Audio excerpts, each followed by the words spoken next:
ලොකු ස්වාමීන් වහන්සේ වරක් ප්‍රමුඛ පූජනීය මහා සංඝරත්නයන් අවසරයි ශ්‍රද්ධා සම්පන්න කාරුණික පින්නතුනි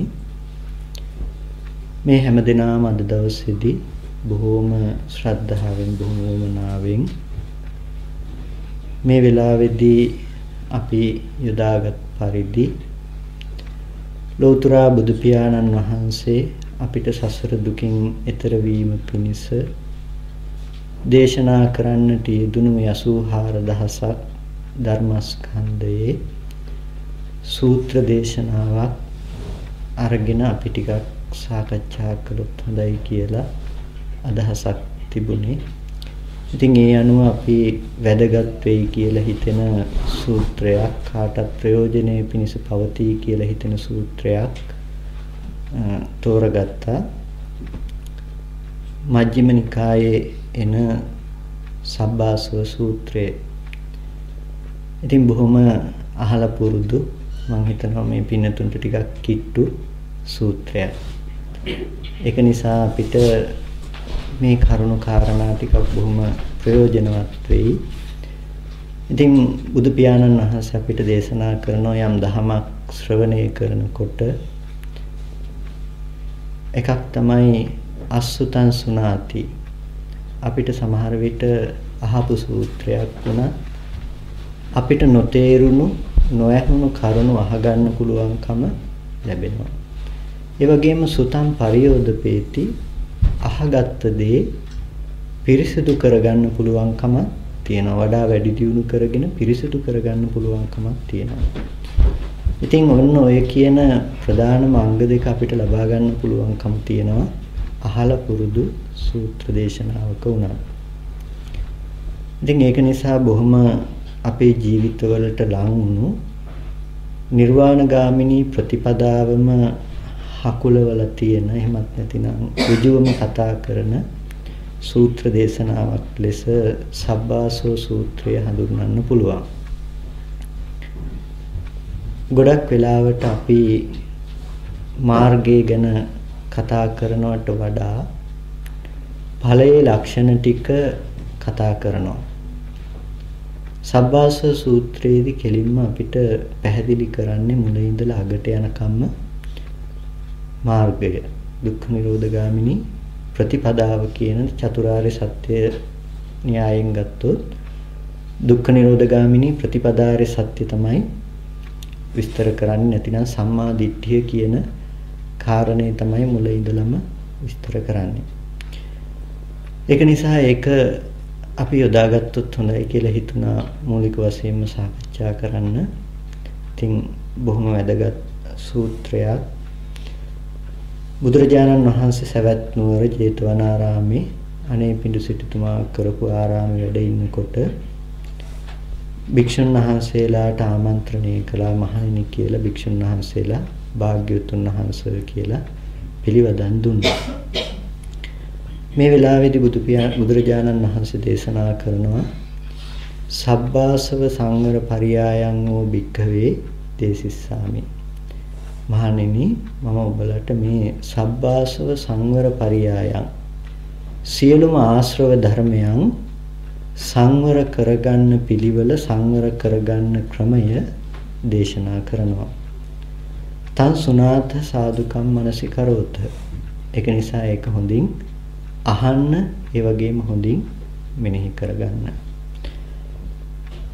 හාමුදුරුවෝ එහෙමයි භාග්‍යවතුන් වහන්සේ කියලා පිළිවදන් දෙනවා. ජානතෝ අහම් භික්ඛවේ පස්සතෝ ආසවානං khයං වදාමි නෝ අජානතෝ නෝ පස්සතෝ. මහණෙනි මම දන්න කෙනාට දකින්න කෙනාට ආශ්‍රවයන්ගේ ක්ෂය වදාරනවා නොදන්න කෙනාට නොදකින්න කෙනාට නෙමෙයි. කිංච ජානතෝ කිම් පස්සතෝ ආසවානං khයෝ හෝති. කුමක් දන්න කුමක් දකින්න කෙනාටද ආශ්‍රවයන් ක්ෂය වෙන්නේ. යෝනිසෝච මනසිකාරෝ අයෝනිසෝච මනසිකාරෝ. යෝනිසෝ මනසිකාරය අයෝනිසෝ මනසිකාරය. එතකොට මේ කාරණාව තුලදී ඉස්සෙල්ලම හම්බෙන දේ තමයි අපිට සබ්බාසව සංවර පරියාය. සියලුම ආශ්‍රව ධර්මතා සංවර කරගන්න ක්‍රමය. මොකද්ද සියලුම ආශ්‍රව ධර්මතා කියලා කිව්වේ? ආශ්‍රව කීයක් තියෙනවද? ආශ්‍රව 4ක් තියෙනවා. කාමාශ්‍රව, භවආශ්‍රව, ditthාශ්‍රව, අවිජ්ජාශ්‍රව. ප්‍රධාන වශයෙන්ම ආශ්‍රව ධර්මතා 4යි. ආශ්‍රව කියන වචනේ කියන්නේ ආශ්‍රව කියලා කියන්නේ පුරුදු. සරලම තේරුම අපිට කියන්න තියෙන පරණ පුරුදු ආශ්‍රව. සාමාන්‍යයෙන් අර කල් තියාගන්න දේවල් වලට කියන්නේ ආශ්‍රවය කියලා, සිංහල බේත් ක්‍රමයේදී කියන්නේ ආශ්‍රව කියලා. එතකොට මේ කල් ඉඳන් පවත්වන දේවල් වලට කියනවා ආශ්‍රවයක් කියලා. එතකොට කාමාශ්‍රව, භවආශ්‍රව, ditthාශ්‍රව, අවිජ්ජාශ්‍රව ආශ්‍රව ධර්මතා 4යි. මේ සූත්‍රයේ තුල ප්‍රධාන වශයෙන්ම සාකච්ඡා කරන්නේ ආශ්‍රව 3යි. කාමාශ්‍රව, භවආශ්‍රව, ditthාශ්‍රවේ නැහැ, අවිජ්ජාශ්‍රවේ. ditthාශ්‍රවය සාකච්ඡා නොකරන හේතුව තමයි මේ ශාසනය පටන් ගන්නෙ දර්ශන භූමියෙන්. දර්ශන භූමියෙන් කියලා කියන්නේ ශාසනයේ හරිම තැන පටන් ගන්නෙ, ශාසනය කියලා පනවන්නේ සෝවාන් මාර්ගයෙන්. ශාසනයේ හරිම විදිහට හරි තැනින් පනවනවා නම් පනවන්න වෙන්නේ සෝවාන් මාර්ගයෙන් තමයි ශාසනය පටන් ගන්න. සෝවාන් මාර්ගයෙන් පනවන ශාසනයේ ditthාශ්‍රවේ ආශ්‍රවයක් විදිහට යෙදෙන්නේ නැහැ. මොකද දර්ශනය එයාට ලැබිලා තියෙනවා, දර්ශනීය වශයෙන් එයා පිරිසිදුයි. ඒක නිසා අනිත් ආශ්‍රව තුන තමයි කතා කරන්නේ. අපි ටිකක් සරලව බලමු මොනවද මේ ආශ්‍රව ධර්මතා කියලා. අපේ ජීවිතෙන් නැත්තම් ගොඩක් වෙලාවට අපි වචන ටිකකින් දන්නවා කාමාශ්‍රව, භවආශ්‍රව, ditthාශ්‍රව, අවිජ්ජාශ්‍රව කියලා. අපි හතරම අරගෙන කතා කරමු. මොකද්ද මේ ආශ්‍රව ධර්මතා 4? පළවෙනි ආශ්‍රවය කාමාශ්‍රවය. මොකද්ද කාමාශ්‍රවය? කාමාශ්‍රවයේ ලක්ෂණය තමයි තණ්හාවෙන් යුක්තව, ආශාවෙන් යුක්තව ඇසුරු කරන්න පුළුවන් බව අපේ හිතේ පරණ ඇසුරු කරන ලද පුරුද්ද. එතකොට දැන් අපි ගත්තොත් යම් දෙයක්, දැකපු දෙයක් ඇති බවට අපිට සිහිපත් වෙනවා. අපේ ජීවිතය තුළ අපිට යම් රූපයක් ඇහැට පේනකොට තේරෙන්නේ නැති තැනක් තියෙනවා නම් පොඩ්ඩක් කියන්න, මම අපහු විස්තර කරලා දෙන්නම්.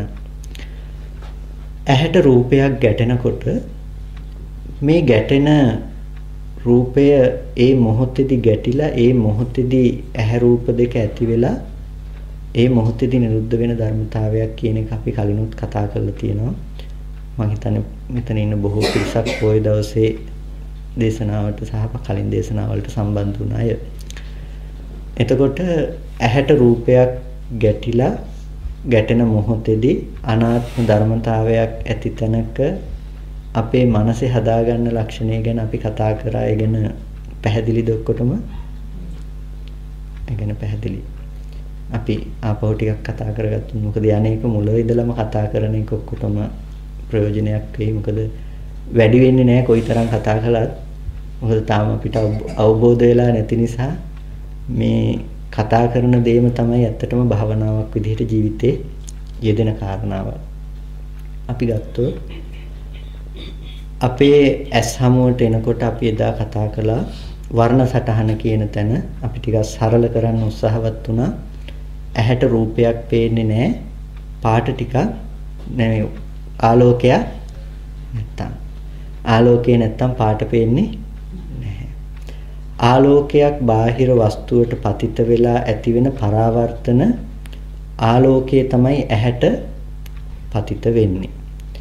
මේ පරාවර්තන ආලෝකයේ ආලෝකේ තිබුණද ගස්ගල් මිනිස්සුયો කියන බව නැහැ. ආලෝකයේ ඇහැට පතිත වෙන ආලෝකෙ තිබුණේ නැහැ. ගස්ගල් මිනිස්සුયો කියන බව ආලෝකයේ තිබුණේ නැහැ. ඇහි තිබුණද ගස්ගල් ගැටෙන බව ඇහි තිබුණේ නැහැ. ඒක හොඳට පැහැදිලිනේ. ආලෝකයේ කියන එක කවදාවත් ගස්ගල් මිනිස්සුયો උනේ නැහැ. ඇහැ කවදාවත් ගස්ගල් මිනිස්සුયો උනේ නැහැ. මේ ටිකෙන් තොරව ආලෝකයෙන් තොරව දෙයක් ඇහැට ගැටුනේ නැහැ. එතකොට ඇහැට ගැටුණු අනාත්ම ආලෝක සංඥාව කියන තැන තමයි මේ අපි ධර්මයෙන් මේ වර්ණ සටහන කියලා මේ කතා කරන තැන. මේ ආලෝක සංඥාවක් ඇහැට පතිත වුණාට පස්සේ මේ ආලෝකේ නොතිබුණු මිනිස්සෙක් කියන මේ සංඥාව ඇති උනේ කොහෙටද? අපේ මනසට. අද අපිට තේරෙන්නේ නැහැ හිතේ තියෙන වේගවත් බව නිසා අපි හිතන්නේ පේන්නෙම මිනිස්සෙක් කියලා. අපි හිතන්නේ ඇහැට පේන්නෙම මිනිස්සෙක් කියලා. මොකද අවිද්‍යාව කියන දේ ඒ තරම්ම බලවත් අපි හිතන්නේ පෙනෙන්නෙම මිනිස්සෙක් බවින්. නමුත් කවදාවත් මිනිස්සෙක් දකින්න පුළුවන් කමක් නැත්තේ නැහැ. අපිට දකින්න පුළුවන් දේ තමයි එකම දේ අනාත්ම වර්ණ සටහන. නැතිනම් ආලෝකය කියන දේ විතරයි දකින්න පුළුවන් දේ. දැන් මම ඔකෙදි කියන්නේ දැන් කාටත් පේනවා මේ මේසෙ උඩ මෙතන වතුරක් තියෙනවා. දැන් මම ඕක ගැන ඕගොල්ලොන්ගෙන් ඇහුව නිසා ඕගොල්ලෝ බලලා කියයි නිල් පාට වතුරක් තියෙනවා තමයි කියලා. මම ඕගොල්ලොන්ගෙන් වෙනම වෙලාවක අහනවා පස්සේ ඔය ගැන දැන් කිසිම කතාවක් නොකර ඉඳලා පස්සේ අහනවා මම බණ කියපු එදා මේසෙ උඩ නිල් පාට වතුරක් තියෙනවා දැක්කද කියලා. මොකක්ද දේවිද උත්තරේට? බණ කිව්වද කියලා හරිනේ. නිල් පාට වතුරක් දැක්කේ නැහැ ස්වාමීන් වහන්සේ කියලා කියයි. එතකොට දැන් ඇත්තටම නිල් පාට වතුරක් දැක්කේ නැද්ද? එහෙම නැත්නම් ඒක ඇහැට ගැටුණා ඒ ගැන හිතුවේ නැද්ද? ඒ ගැන හිතුවේ නෑ. මේ කතුර ඇහැට පතිත වෙන තැනත් මේ රූපය ඇහැට පතිත වෙන තැනත් එක සමානවම නෙමෙයිද ඇහැට පතිත උනේ. ඔතනින් කණ්ණාඩියක් තිබුණොත් ඒ කණ්ණාඩියට මේක පතිත වෙන්නේ මේ කතුර වෙනම පතිත වෙලා මේ රූපේ වෙනම පතිත වෙනව නෙමෙයි. එකටමයි පතිත වෙන්නේ. ඒ විදිහටම මේ ඇහි ප්‍රසාද උපයට ප්‍රසාදයට මේ රූපය එකම විදිහට පතිත වෙන්නේ. ඒ පතිත වෙන තැන මේ එකක් විශේෂ වෙලා එකක් අවිශේෂ වෙලා පතිත වෙන්නේ නැහැ. මම හිතලා ඕගොල්ලෝගේ ඇහැට පතිත වෙන්නේත් නැහැ. කතුර නොහිත පතිත නොවි තියෙන්නේ නැහැ. දෙකම එක විදිහටම ඇහැට ගැටෙනවා. ආලෝකයේ සමානව පතිත වෙන නිසා ආලෝකයේ සමානව ඇහැට පතිත වෙනවා. එතකොට දැන් මේ සමානවම ඇහැට පතිත වෙන තැනක ඕගොල්ලෝ මේ රූපය දැනගෙන තියෙනවා මේ රූපය දැනගෙන ඇයි නොදැනගත්තේ? නොදැක්ක නිසා නෙමෙයි. දැකීම කියන තැන ඇත්තම ඇත්ත තමයි කතුරත් මේ රූපයත් එක සමානම විදිහටයි තිබුණේ. දැකීම කියන තැන දිත්තේ දිත්තමත්තන් කියලා කියන්නේ දැකීම මාත්‍රයක් විතරයි කියලා කියන්නේ අන්න ඔය ලක්ෂණය. කතුරත් මේ රූපයත් එක සමානම විදිහටයි ඇහැට පතිත උනේ. මේක විතරක් තිබුණා මේක නොතිබුණා නෙමෙයි. මේක ඕගොල්ලෝ දැක්කේ නෑ කිව්වට ඇත්තම සිද්ධිය මේක දැක්කා. දැක්කට දැනගත්තේ නෑ. ඕගොල්ලෝ මේ රූපේ දැනගත්තා. අන්න එතනයි වෙනස උනේ. දැනගත්ත දෙයි දකින දෙයි සම්පූර්ණම දෙකක්. එකක් නෙමෙයි දැනගත්ත දෙයි දකින දෙයි සම්පූර්ණම දෙකක්. ඇහැට පුළුවන්කම තියෙන්නේ දැනගන්න නෙමෙයි රූපය දකින්න. දිත්තේ දිත්තමත්තා. දකින දේ දැකීම මාත්‍රයෙන් ඉවරයි. ඇහි හැකියාව තියෙන්නේ දැනගන්න බෑ. ඇහැ දන්නේ නෑ හාමුදුරු කෙනෙක්ද කතුරක්ද ගෙයක්ද ගහක්ද මිනිස්සෙක්ද කියන එක ඇහැ දන්නේ නෑ. දැනගැනීමේ හැකියාව තියෙන්නේ කොහෙටද? මනසට. දැනගැනීමේ හැකියාව තියෙන්නේ හිතට. හිතෙනුයි දැනගන්නේ. එතකොට මේ දැනගන්න බව තුල දැන් හැම වෙලාවකදීම දැනගන්න බව කෙනෙක් පුද්ගලයෙක් නැතිනම් මෙතන වර්ණ සටහන පතිත වෙන තැන හාමුදුරු කෙනෙක් දැනගන්න ලක්ෂණය හාමුදුරු කියන ගතිය ගෙනල්ලා දුන්නේ කොහෙන්ද? හිතෙන් ගෙනල්ලා දුන්න ගතිය. ඕගොල්ලන්ට කොහොමද හාමුදුරු කෙනෙක් කියන සංඥාව ආවේ? හිතෙන් මොකක්වත් නැතුව එකපාර ගෙනල්ලා දුන්නේ. මම මෙහෙට එන්න එහෙන් පිටත් වුණ දවසේදී එක උපාසකම්ම කෙනෙක් කතා කරලා මට ලොකු තර්කයක් කරනවා. ඉතුරු නැතුව අනිත්‍ය වෙනවා කියලා කියනවලු. ඉතුරු නැතුවම මේ රූපය අනිත්‍යයි කියලා කියනවලු. ඒ වුණාට දැන් අපිට අවුරුදු 2කට කලින් වෙච්ච සිද්ධිය එකපාර මතක් වෙනවා. දැන් ඒ වෙලාවේ ඉතුරු නැතුව නැති වුණා නම් දැන් කොහොමද ඒක මතක් වෙන්නේ කියලා අහනවා. දැන් කොහොමද ඔකට උත්තරයක් දෙන්නේ? අවුරුදු 2කට කලින් වුණ සිද්ධියක් හරි මොකක් හරි දෙයක් මතක් වෙනකොට ඒක ඉතුරු නැතුව එතන ඉවරයි නම් දැන් ඒක ඉතුරු නැතුව ඉවර වෙච්ච දේ දැන් කොහොමද මතක් වෙන්නේ?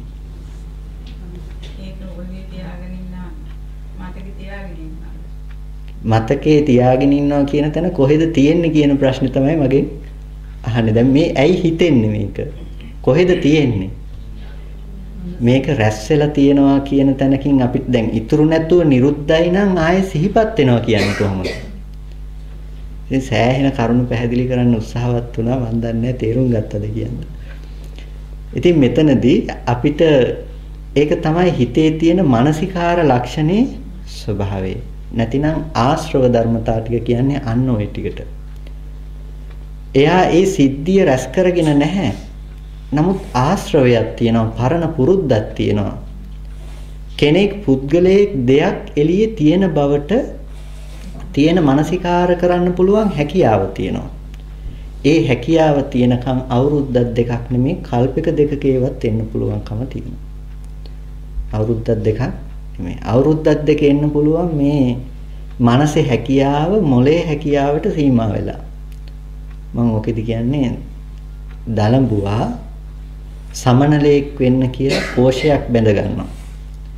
තමා විසින්ම බැඳගත්තු කෝෂෙට යටත් තුන පණුවට ඕනේ තැනකට යන්න පුළුවන්ද?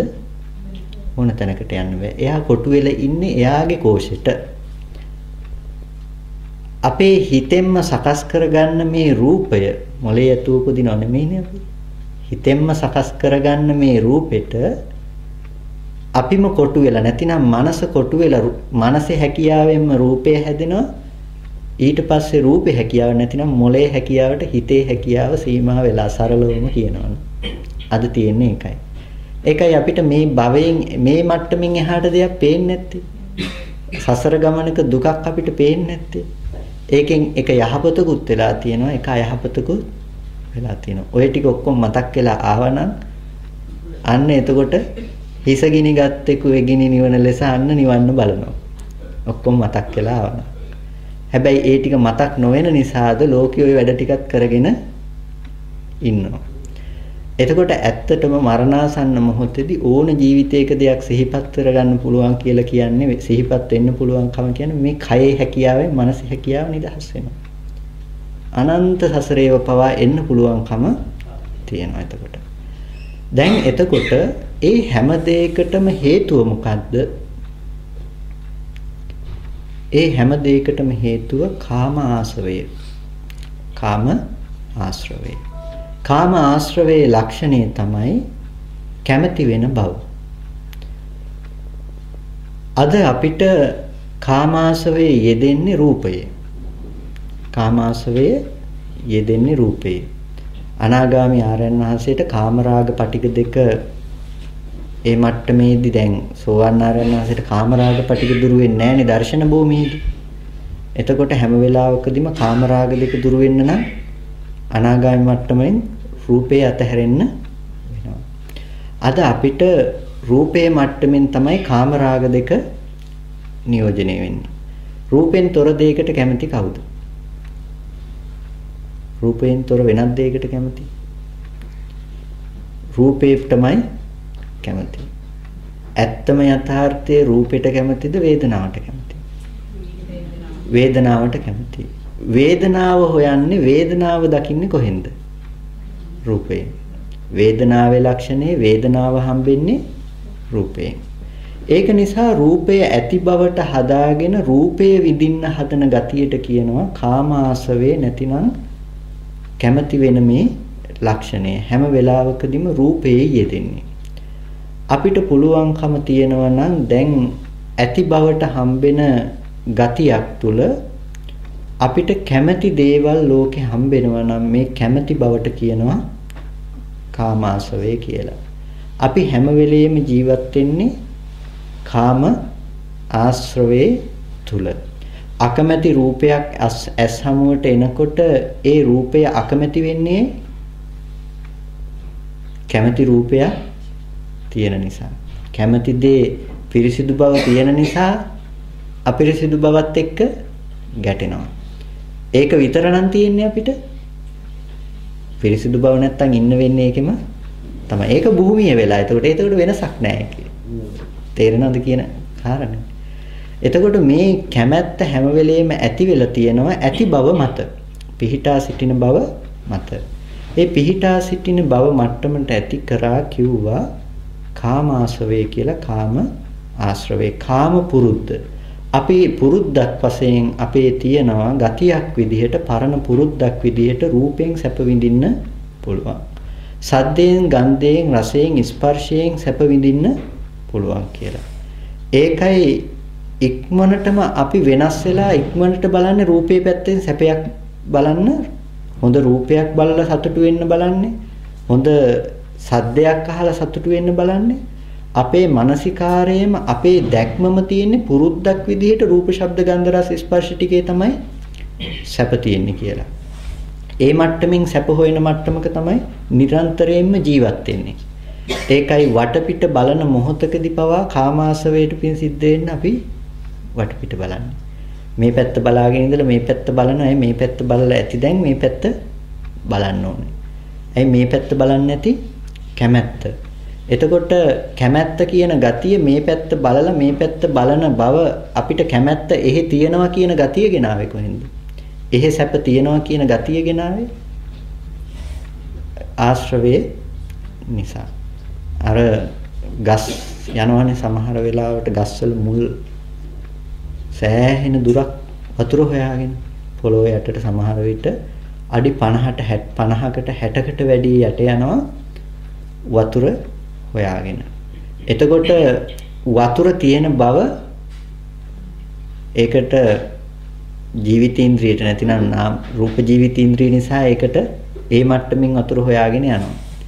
අපිත් අන්නේ වතුර හොයාගෙන යන මුලක් වගේ අපේ මනස තුල හැම වෙලාවකදීම තියෙනවා රූප ශබ්ද ගන්ධ රස පැත්තේ සැප තියෙනවා තමයි ටිකක් හරි කියලා.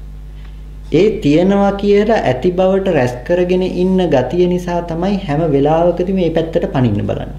ඒ පැත්තේ සැපයක් තියෙනවා කියලා ඒ පැත්තෙන් හිත සනසන දෙයක් හොයන්නේ අන්න ඒ හේතුව නිසා. එක රූපයකින් ඒ සැප ලැබෙන්නේ නැත්තම් වෙනස් කරලා තව රූපයක් ගත්තා. එක සද්දයක් අහනකොට අපි කැමති අපි බලාපොරොත්තු වෙන සැපේ ලැබෙන්නේ නැත්තම් ඒ සද්දේ වෙනස් කරලා තව සද්දයක් ගත්තා. අපි බලාපොරොත්තු වෙනවා හැම වෙලාවකදීම සද්දයෙන් සැප දුක් විඳින්න. රූපයෙන් සැප දුක් විඳින්න. අපි මේ පැත්තෙන් රූප, ශබ්ද, ගන්ධ, රස, ස්පර්ශ කියන ඔය ටිකෙන් සැප දුක් විඳින එක අපි හැම වෙලාවකදීම බලාපොරොත්තු වෙන දේ. එතකොට අන්න ඒ ගතිය ඇති වෙන්න මූලිකම හේතුව කාමාශවේ එහෙ සැප ඇති බවට රැස් කරගෙන තියෙන ගතිය. ඒකට කියනවා කාම ආශ්‍රවය කියලා. රූපය හම්බෙන හැම තැනකම ඔය කාමාශ්‍රවයෙන් ඔසවල තියෙන රූපය තමයි හම්බෙන්නේ. ඊට පස්සේ භවආශ්‍රවය. භවආශ්‍රවය කියලා කියන්නේ භවයේ ආශ්‍රවයක් වෙනවා කියලා කියන්නේ. භවය කියන්නේ මොකද්ද? මේ ඇති බවට හම්බෙන ඇත්ත කරගත්ත ගතියට කියනවා භවය කියලා. රූපේ ඇත්ත කරගත්ත බවට කියනවා කාම භවය. සතර මහා ධාතු ඇත්ත කරගත්ත පුද්ගලයෙක් දෙයක් කරගත්ත බවට කියනවා කාම භවය කියලා. දැන් අපිට කොච්චර කිව්වත් අපිට තියෙනවනේ රූපේ කියන එක අංශ මාත්‍රයක් හරි එහෙ තියෙන නිසානේ මේ ඇහැට පේන්නේ කියලා. නැත්තම් දැන් S2 පියාගත්තොත් අපිට තියෙනවනේ සංඥාවක් මේ අපි අවට කට්ටියේ ඉන්නවයි කියන එක. විද්‍යාත්මකව කියන්නේ දැන් අපි කෙලින් ඉන්නේ මොකක් නිසාද? ඇහෙන් ඇතිවෙන ඒ දුර නිසා සහ ශබ්දයෙන් ඇතිවෙන ඒ තීරණේ නිසා කියලා. අන්නේ තීරණේ කියන එක තමයි භවයේ මට්ටමින් හැම වෙලාවකදීම මේ තීරණේ දීලා තියෙන්නේ. භවය නිසා තමයි කොටින්ම අපි කෙලින් ඉන්නේ. දර්ශනීය වෙනස් නොවි කෙනෙක් කෙලින් ඉන්නේ භවය නිසා. දර්ශනීය වශයෙන් එයාගේ මුළු ජීවිතේම වෙනස් වුණ කෙනෙක් තමයි රූප ශබ්ද දෙකේ නොගෙටි කෙලින් ඉන්නේ. මොකද එයාගේ සංයුතියම වෙනස් වෙලා එහෙම වුණා. එහෙම නැත්තම් කෙලින් ඉන්නේ භව සංඥාව නිසා, මේ ඇති බවට හම්බෙන සංඥාව නිසා තියෙන දේ. ගමනක් යනකොට අපි කකුල් දෙක මුල බලාගෙන යන්නේ කවුද? අපි කකුල් දෙක මුල බලාගෙන යන්නේ නැහැ. බලාගෙන යන්නේ ඉස්සරහා පැත්ත. ටෝච් එක ගහගෙන යනකොට අපි කැලේ අපි යන්නේ ඉස්සරහට ටෝච් එක ගහගෙන. ඇයි කකුල් දෙක ළඟටනේ ගහන්න ඕනේ. කකුල තියෙන තැන නෙමෙයිද පේන්න ඕනේ. හරිනම් පේන්න ඕනේ කකුල තියෙන තැනද වෙන දිහාවක්. කකුල තියෙන තැන. නමුත් අපි ටෝච් එක ගහන කොහෙට? ඉස්සරහට. අපි ඇවිදින්නේ භවයේ මත. ඒකයි ප්‍රශ්නේ. ඇවිදින්නේ හිතේ ඇති බවට ගෙනල්ලා දුන්න අරමුණ මත තමයි අපි කකුල තියන්නේ. ඇවිදින්නේ භවයේ මත. කොයි වෙලාවකවත් අපි කකුල් දෙක මුල තියෙන තැන බල බල අඩිය තියන්නේ නැහැ. අඩිය තියන්නෙම අර ටෝච් එක ගහලා ඉස්සරහට එළිය වදින තැන මනසට දෙනවා, තියෙන බව ඇත්ත කරලම දෙනවා. ඒකට කියනවා භව සංඥාව, කාම භවයේ භව සංඥාව එක. එතකොට අපේ ආශ්‍රවේ කාම භවය අනුව ගියපු අපේ ආශ්‍රවේ නම් කරන්න පුළුවන් කාම භව ආශ්‍රවේ. කාම භවය අනුව ගියපු ආශ්‍රවේ. ඕකම රූප භූමිය අනුව යන්න පුළුවන්. අරූප භූමිය අනුව යන්න පුළුවන්. මේ දැන් අපේ දර්ශනය වෙනස් කරගත්තොත්, රූපය අනුව විඳින දර්ශනය වෙනස් කරගත්තොත් ඉක්මනටම මේ මොහොතේම රූප භූමිය. අපි මෙහෙම කිව්වොත් ඕගොල්ලන්ට මතක් කරගන්න පුළුවන් මැරුණු කෙනෙක්ව, මිය ගිය ඥාතියෙක්ව මතක් කරගන්න පුළුවන්. මිය ගිය ඥාතියෙක් මතක් කරගත්තාම ඒ කෙනා රූපේ පැත්තෙන් දකින්න පුළුවන් ද ඕගොල්ලන්ට? සතර මහා ධාතු රූපෙකින් හම්බෙන්නේ නැහැ. නමුත් පුද්ගල භාවයේ මෙහි තියෙනවා. මෙහි තියෙන පුද්ගල භාවයේ එළියෙන් දකින්න බෑ. බොහොම සියුම් කාරණාවක් මේ කියන්නේ. මෙහි තියෙන පුද්ගල බව එළියෙන් දකින්න බෑ. මොකද ඒ කෙනා මැරිලා නැතිනම් ඒ දේ දැන් දකින්න හම්බෙන්නේ නැහැ. ඒ විදිහටම ස්පර්ශ ආයතන පහම මැරුණා. ස්පර්ශ ආයතන පහෙන්ම ගන්න අරමුණු ඒ විදිහට ඔක්කොම මැරුණු බවට හම්බුණා. සතර මහා ධාතු පැත්තෙන් හම්බෙන්නේ නැහැ. මොනවත්ම හම්බෙන්නේ නැහැ. ඒ මට්ටම තමයි මෙහි තියෙන අනාත්ම බව සාක්ෂාත් කරොත් ධාතුව විදිහට දැක්කොත්. හිතන්නකෝ රූප ධානයක් ලබා ගත්තයි කියලා. පඨවි ධාතුව ගැන වඩලා පඨවි සංඥාව උපදව ගන්නවා. ගැඹුරු වැඩිද මේ කියන කාරණා? චුට්ටක්. පඨවි ධාතුව වඩලා පඨවි සංඥාව කියන්නේ මොකද්ද? පඨවිය කියන්නේ තද ගතිය. තද ගතිය වඩනවා කියලා කියන්නේ කෙනෙක් මේ සතර මහා ධාතුවේ තද ගතියට හිත තියලා තද ගතිය වඩනවා කමඨහනක් විදිහට. ඒ කියන්නේ මේ ස්පර්ශ වෙන ස්පර්ශය පොතේ ස්පර්ශය කරගන්නේ නැතුව තද ගතියට විතරක් හිත තියෙනවා. ඇවිදිනකොට කකුලට හෝ පොළවට හිත නොතිය තද ගතියට තද ස්වභාවයට හිත තියෙනවා.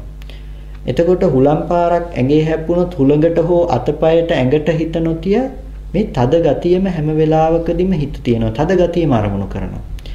මේ විදිහට වඩනකොට හැම වෙලාවකදීම දැන් එයා වඩන්නේ පඨවි සහගත මානසිකාරයක්. පඨවි සංඥාවට හිත තියෙනවා.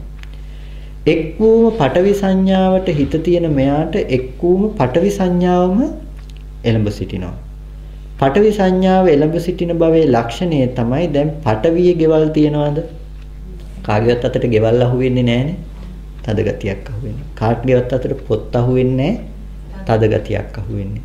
දැන් මුළු ස්පර්ශ ආයතන ටිකේ මෙයාට මැරුණු බවට හම්බෙනවා. තද ගතියක් විතරයි යාට ප්‍රකට වෙන්නේ. අනිත් ස්පර්ශ ආයතන වල එකක්වත් එළියේ තියෙනව බවට හම්බෙන්නේ නැහැ. තියෙන බවෙන් මිදිලා. එයා මේ හිතේ හදාගත්ත පඨවි සංඥාවෙන් වාසය කරනවා. දැන් මේ පඨවි සංඥාවෙන් වාසය කරනකොට දැන් ධාතුව පැත්තේ දේවල් තියෙනවා, කාරණා තියෙනවා කියලා හිතෙන්නේ නැහැ. ඒ බවෙන් එයා මිදිලා. එතකොට අන්න එයා නමුත් මෙහි පුද්ගල භාවය නැති වෙලා නැහැ. ගෙවල් දොරවල් යාන වාහන කියලා මෙහි හැදෙන ගතිය නැහැ. හැබැයි මෙහෙන් එළියට දාලා එළිය තියනවා කියලා හිතන ගතිය නැති වෙලා. එතකොට එයා කාම භූමියෙන් මිදිලා සතර මහා ධාතුවේ gedara හදාගන්න ගතියෙන් මිදිලා. හැබැයි මෙහි පුද්ගල භාවයේ පවත්තන ගතියෙන් මිදිලා නැහැ. ඒක නිසා එයාට ඒ මට්ටමින් හැම අරමුණක්ම රැස් වෙනවා මෙහි පුද්ගල භාවයේ තියාගන්න මට්ටමින්. එතකොට එයාට කියනවා දැන් වෙනස් වෙලා ඇස් හමුවට දුව පුතා කියන රූපයක් දරුවා කියන රූපයක් ඇහැ ළඟට එනකොට එයාගේ අදහසක් ඇත්තේ නෑ මේ රූපේ දරුවයි කියලා. එයාට එළඹ සිටින මට්ටම තමයි පඨවි ධාතුව කියන මට්ටම. පඨවි ධාතුව ඇති තැනක මෙහි දරුවා ඇත්ත වෙලා හැබැයි. පඨවි ධාතුව ඇති තැනක දරුවා ඉන්න බව හිතෙනවා දරුවා ධාතුවේ කියලා හිතෙන්නේ මේ ඉන්නේ දරුවා කියලා හිතෙන්නේ නෑ. මෙහෙට එනකොටම මෙහි සංඥාවක් උපදිනවා දරුවයි කියලා. හැබැයි මේ ඉන්නේ දරුවා කියන්න ඇඟිල්ල දික් කරන්න තරම් මෝඩ වෙලා නැහැ. හරියටම අපේ කණ්ණාඩිය මට්ටම තමයි ඔකට කියන්න තියෙන. කණ්ණාඩිය මට්ටමේදී අපි කණ්ණාඩිය ඉස්සරහට ගියාම කණ්ණාඩිය ඇතුලේ අපි ඉන්නවා කියන තරම් අපි මෝඩ නැහැ.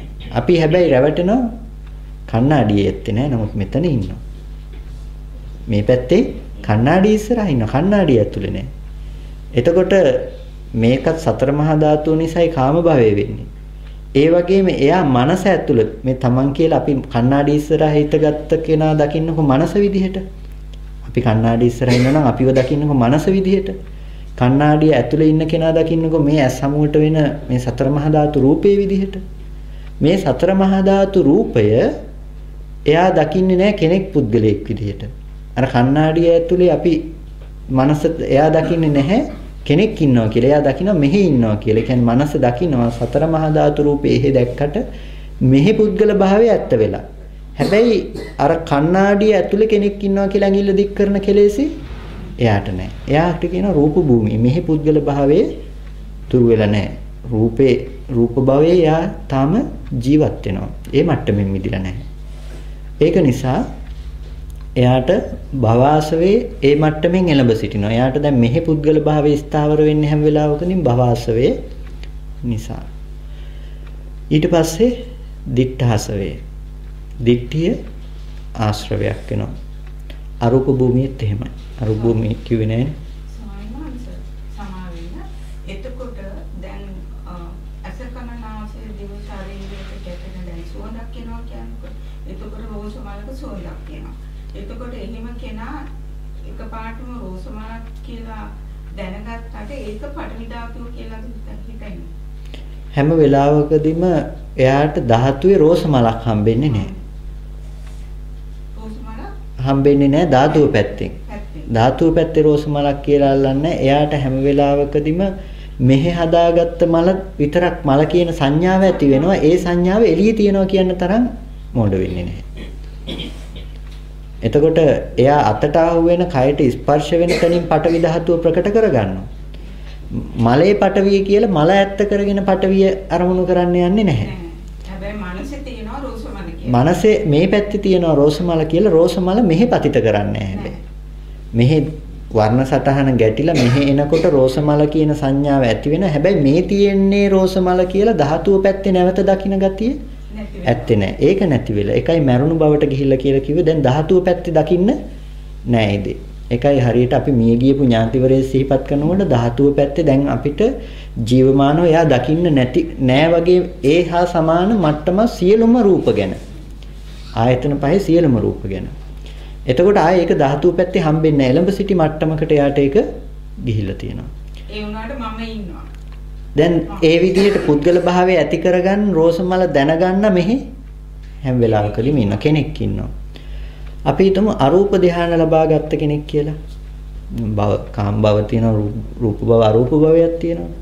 අරූපාවචර ධ්‍යාන ලබා ගත්ත කෙනෙක් රූප භවයෙන් මිදුණු කෙනෙකුට උනා ඒ දකින්නා ඉන්නවා.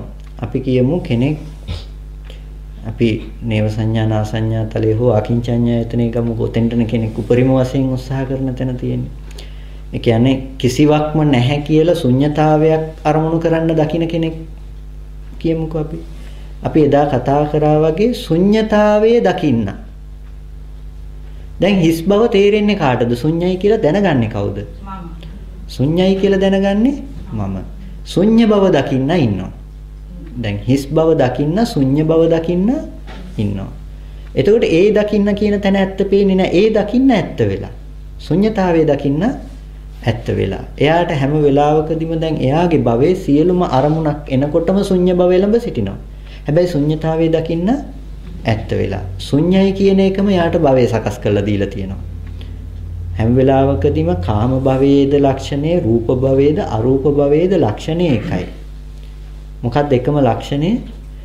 කාම භවයේ රූපේ දකින්න ඉඳලා තියෙනවා.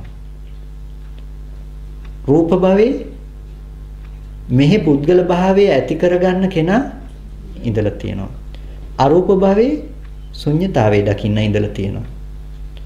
මේ කියන කොහෙන් ගියත් අන්තිමේටම දකින්නා පුද්ගලයා ආත්ම සංඥාව මෙහි බැසගෙන තියෙනවා. ඒකයි වෙලා තියෙන දේ. ඒකයි ඒක ආශ්‍රවයක් වෙන්නේ. ඒ පුද්ගලයාට ආශ්‍රවයක් කියන දේ හොඳට මේකෙන් වැදගත් අර්ථයක් මතු කරගන්න. මෙහි පුද්ගලයෙක් විඳින සංඥාව වෙන්න ඕනේ ආශ්‍රවයක් වෙන්න නම්. රූපය විඳින සංඥාව එන්න කාමාශ්‍රවය වෙන්න පුද්ගලයෙක් විඳින බව ඇති වෙන්න ඕනේ. අපි එදා වටාපත උදාහරණයට අරගෙන කතා කළේ ඒ සිද්ධියම දැන් අපි ගත්තොත් මේ අත පහලට දාගෙන ඉන්න බව තියෙනවා. දැන් අත උස්සලා තියෙනවා. දැන් අත ඉස්සුවා කියලා කියන්නේ. දැන් හිතන්නකෝ අලුතෙන්ම කෙනෙක් මේ ශාලාව ඇතුළට ආවා කියලා. එයාට දැන් අත උස්සලා තියෙන බව පේනවා. දැන් මම මෙහෙම කරාම එයාට තියෙන උස්සගෙන හිටපු අත පල්ලෙහාට දැම්මා. අපිට තියෙනවා ඇතුලේ හිටපු අයට අත පහලට දාගෙන ඉඳලා උස්සලා ආයෙ පහලට දැම්මා. රැස් කරගත්ත බවක් අපිට තියෙනවා. අපි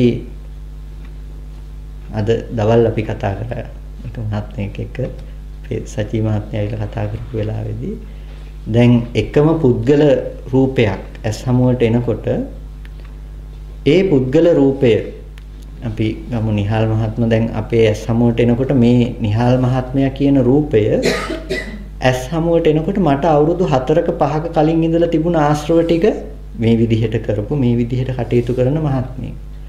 දැන් මෙතුමාගේ අම්මා මෙතන ඉඳලා මේ රූපේ බලනකොට පොඩි කාලේ ඉඳලා හිටපු කෙනා පොඩි කාලේ ඉඳලා හිටපු දරුවව යාට හම්බෙනවා. දැන් මේ පොඩි කාලේ ඉඳලා හිටපු දරුවා සහ අවුරුදු 4ක 5ක ඉඳලා හම්බුණ මහත්මයා කියන මේ ගති දෙක මෙතනට කවදාවත් සාධාරණ වෙන්නේ නැහැ. මෙතන හැකියාවක් තිබුණේ නැහැ ඒ ගතිය මෙහි ඇති කරවන හැකියාවක්. ඒ දේ රැස් කරගෙන තිබුණේ අපි තුල මිසක මේ රූපය නෙමෙයි. පොඩි කාලේ ඉඳලා හිටපු දරුවා ඉතුරු නැතුවම පොඩි කාලේ කියන බව නිරුද්ධ වෙලා නැති වුණ දේ නෙමෙයිද පොඩි කාලේ. ඉපිද ඒ දේ දැන් ඇත්තෙවත් නැති දෙයක් ඇති දේ හැටියට මනසට ගෙනල්ලා දෙන දේ ටිකෙන් දැන් වර්තමානයේ අපි දෙන්නගෙම ඒ අම්මා හිටියත් මගෙත් ඇස් හමුවට රූපේ එන්නේ එකම විදිහට. එකම විදිහට ඇහැට රූපය එන තැනක අපි දෙන්නට ඇති වුණු දර්ශනය දෙකක්. එතකොට එතන අතීතයේ ඉඳලම හිටපු දරුවත් මෙතන අවුරුදු 4ක 5ක විතර ඉඳලා හිටපු කෙනා ගෙනල්ලා දුන්නේ කාමාශ්‍රවය මත. මොකද්ද කාමාශ්‍රවය? රූපය පැත්තෙන් විඳින්න පුළුවන් ඇති බවට ගෙනල්ලා දෙන ලක්ෂණේ රූපයේ තියෙනවා කියන ලක්ෂණේ. තව විදිහකට ගත්තොත් ඒකම සම්බන්ධයි කාම භාසවේ. කාම භවයේ ඇති බවට ගෙනල්ලා දෙන දේ. දැන් මේ රූපය හැමදාම නිට්ටයයි. දැන් මට හෙට දවසේදී නිහාල් මහත්මයා හම්බුණා. හෙට දවසේදී නිහාල් මහත්තයා හම්බුණා. හෙට වර්ණ සටහන ඇස් සමුවට එනකොටම කොච්චර රැස් වෙලා තියෙනවද? අද බණ අහපු නිහාල් මහත්තයා ළඟට එනකම් මේ කෙලෙසේ අප්ඩේට් වෙලා තියෙනවා. අද බණ අහපු නිහාල් මහත්මයා ළඟට එනකම් මේ කෙලෙසේ අප්ඩේට්. ඇස් සමුවට එනකොට ඊයේත් මේ මහත්තයා බණට ආවා. එතකොට දැන් හැම වෙලාවකදීම මේ ඊයේ ආපු බව ගෙනල්ලා දෙන්නේ කොහෙන්ද? ආශ්‍රවයේ තුල. ඒ ආශ්‍රවයේ නිසාම තමයි අනාගතය තීරණය කරන්නේ. හෙටත් එහෙනම් නිහාල් මහත්තයා බණ අහන්න එයි. අනාගතයත් තීරණය කරනවා. දැන් රූපයෙන් අතීතයත් රැස් කරගෙන අනාගතයත් හදාගෙන ඇත්තටම තිබුණ වර්තමානයේ සමෝට රූපේ පතිත වෙන මොහොත විතරයි. ඒ මොහොත තුල අතීතාන්තයයි අනාගතාන්තයයි දෙකම රැස් කරගෙන සම්පූර්ණම පුද්ගල භාවය හදාගෙන තියෙනවා. හැබැයි ප්‍රශ්නේ තියෙන්නේ නිහාල් මහත්තයා හම්බුන බව නෙමෙයි. ඇහැට රූපේ ගැටෙන මොහොතේදී ඇහැට රූපේ ගැටෙන මොහොතේදී ඒ මොහොතේ රූපයේ හැකියාව තියෙන්නේ මොකක් කරන්නද? හැම වෙලාවකදීම රූපේ අපි කතා කරා ආලෝකي පතිත කරගන්න බව කරන්න විතරයි. ඇහි හැකියාව තිබුණේ, රූපේ හැකියාව තිබුණේ ඇහැට පතිත වෙන බව කරන්න විතරයි. සම්පූර්ණම අනාත්ම බව. මේ ඇහි හැකියාව එච්චරමයි. එහෙම අනාත්ම බවක හැම වෙලාවකදීම අපි ජීවත් වෙනවා කියන්නේ මොකක් නිසාද? රූප පේනවා, ශබ්ද ඇහෙනවා, ගන්ධ රස ස්පර්ශ දැනෙනවා, අරමුණු හිතනවා. දැන් මේ දේවල් විස්තර කරනකොට වචනයක් තියෙනවා, බොහොම වැදගත්ම වචනයක්. අපි රූපකාණ්ඩේ කතා කරපු නිසා අපිට කලින් අහුවෙලා තියෙනවා. බොහොම මතක් කරගත්තොත් අත්ථභාව පරියාපන්නෝ.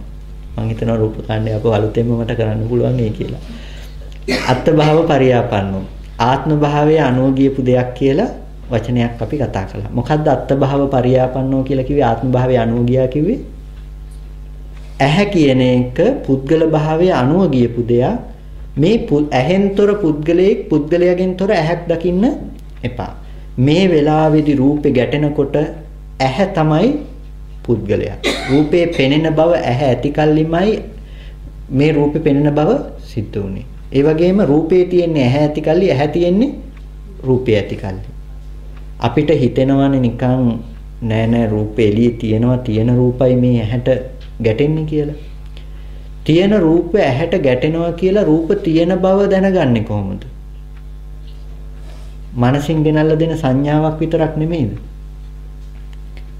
දැන් එහි gedara තියෙනවා, gedara තියෙන බව හිතෙන් ගෙනල්ලා දෙන සංඥාවක් නෙමෙයිද අපිට?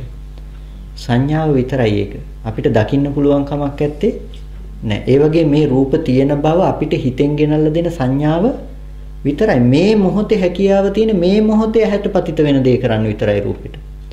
ඇත්තම හැකියාව රූපෙට පුළුවන් මේ මොහොතේ ඇහැට පතිත වෙන්න. ඇහි හැකියාව රූපේ පතිත කරගන්න. එතකොට මේකට කියන අත්ථභාව පරියාපන්නෝ ආත්ම භාවයේ අනුව ගිහිල්ලා මේ ඇහැ මේ වෙලාවේදී මම නැතිනම් පුද්ගලයා ආත්මය කියලා කතා කරනවා නම් මේ ඇහැ රූපේ පේන මොහොතේ හැදුනේ. හැබැයි රූපේ පෙනිලා මේ මොහොතේම මේ ආලෝකයේ නිරුද්ධයි නම්, ඇහැ නිරුද්ධයි නම් මේ මොහොතේම පුද්ගලයා නිරුද්ධයි. ඉපිද නිරුද්ධ වුණ තැනක හිතෙන් හිතනවා, හිතෙන් ගෙනල්ලා දෙනවා නිහාල් මහත්තයා කියන දැනුම. ඒ දැනුම ගෙනල්ලා දෙනකොට හිතෙන් දැනගන්න දේත් එක්කමයි පුද්ගලයා උපදින්නේ. ඒ පුද්ගල භාවය එතනම ඉතුරු නැතුව නිරුද්ධයි. දැන් ඇහැ හැදිලා, ඇහැ නිකන් හැදුන්නේ නැහනේ. මනස යොමු වුණ නිසා ඇහැ ප්‍රසාද හැදිලා ඇහැ හැදුනා. දැන් මේ පුද්ගල භාවයයි මෙතන පුද්ගල භාවය මනසේ නිහාල් මහත්ය ගෙනල්ලා දුන්න එකයි කාරණා දෙකක් කියන එක පැහැදිලිනේ. මෙතන ඇහැට රූප ගැටුණ දේ, මෙහි පුද්ගල භාවය හදාගත්ත දේ සම්පූර්ණම කාරණා දෙකක්. මේ දෙකේම ඉපිද නිරුද්ධ වුණ ආත්ම භාවය කියන එක ඉතුරු නැතුවම නිරුද්ධ වුණ දේ අපිට ඇති හැටියට ගැට ගහනවා මේ ආශ්‍රව නැමැති බැම්මේ ලනුවේ. මේ ඇහි දෙයි හිතේ දෙයි දෙකම එකට හොඳට ගැට ගහලා තියෙනවා ලිහන්න බැරි වෙන්න ආශ්‍රව නැමැති බැම්මේ.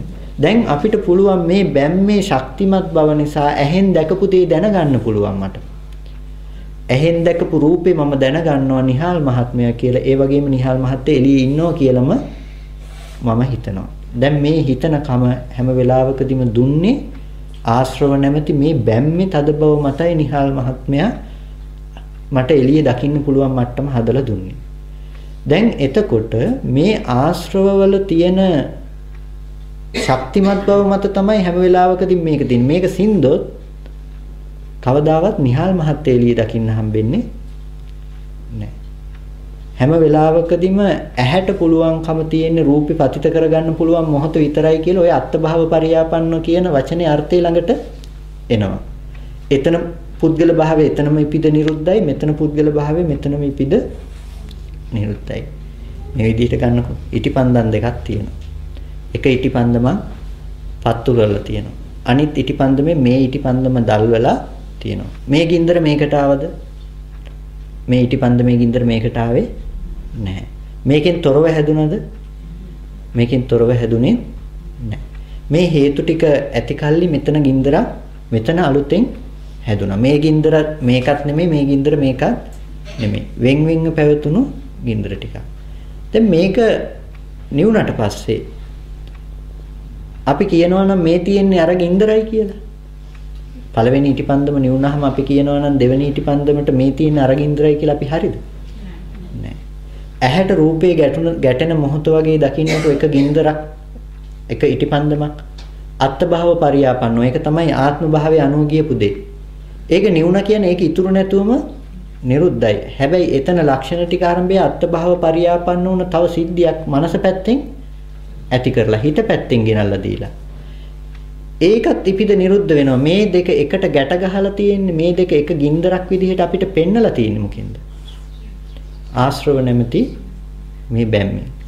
එතකොට අපිට ඇති නැති දේ ඇති හැටියට ගෙනල්ලා දීලා තියෙනවා මේ කාමාශ්‍රවය කියලා කියන්නේ අන්න ඔය ලක්ෂණ ටිකට. එතකොට ඔන්න ඔය ආශ්‍රවය කාමාශ්‍රවේ භවආශ්‍රවේ කියන මට්ටම අපිට හැම වෙලාවකදීම මේ රැස් කරලා දීලා මේ විඳින්න පුළුවන් මට්ටම හදලා දීලා තියෙන්නේ අන්න ඔය ආශ්‍රව කියන ලක්ෂණය නිසා. ඊට පස්සේ අපි දිට්ඨාශ්‍රවය දිට්ඨිය ආශ්‍රවයක් විදිහට කතා කළා.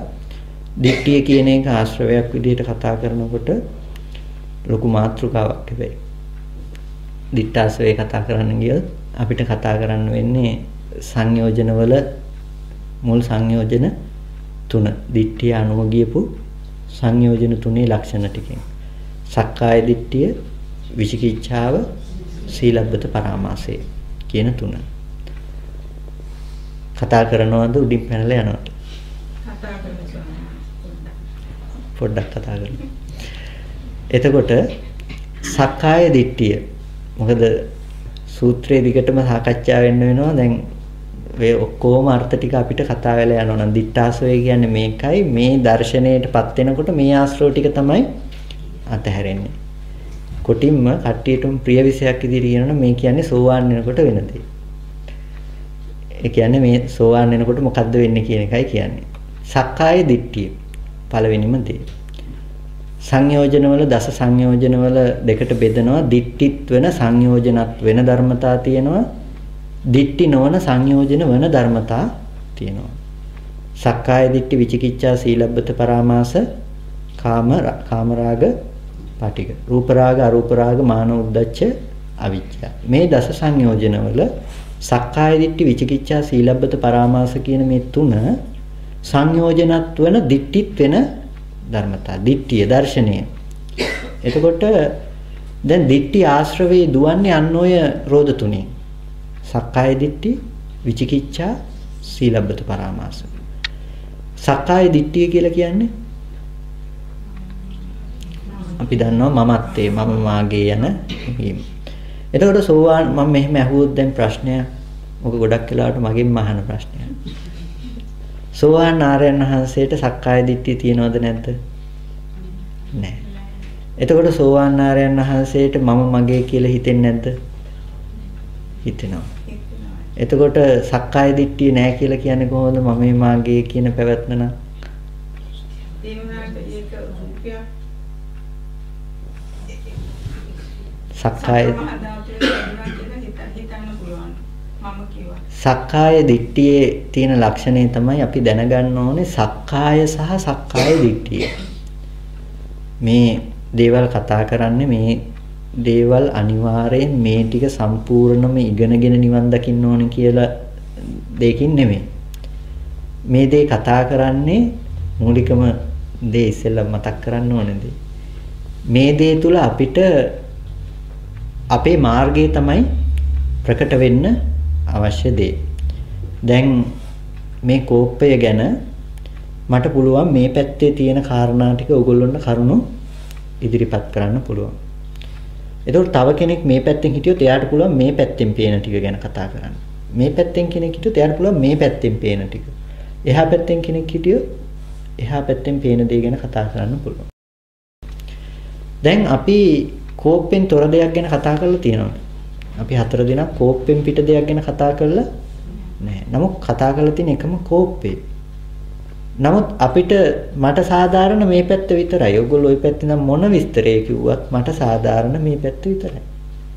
මම මේ පැත්තේ නම් මොන විස්තරය කිව්වත් ඔයගොල්ලන්ට සාධාරණ ওই පැත්තේ පෙනුම විතරයි. එතකොට දැන් මේ කෝප්පේ ගැන මනාකොට කියනවා නම් අපිට මේ හැබැයි හතර පැත්ත ගැනම කියන්න වෙනවා.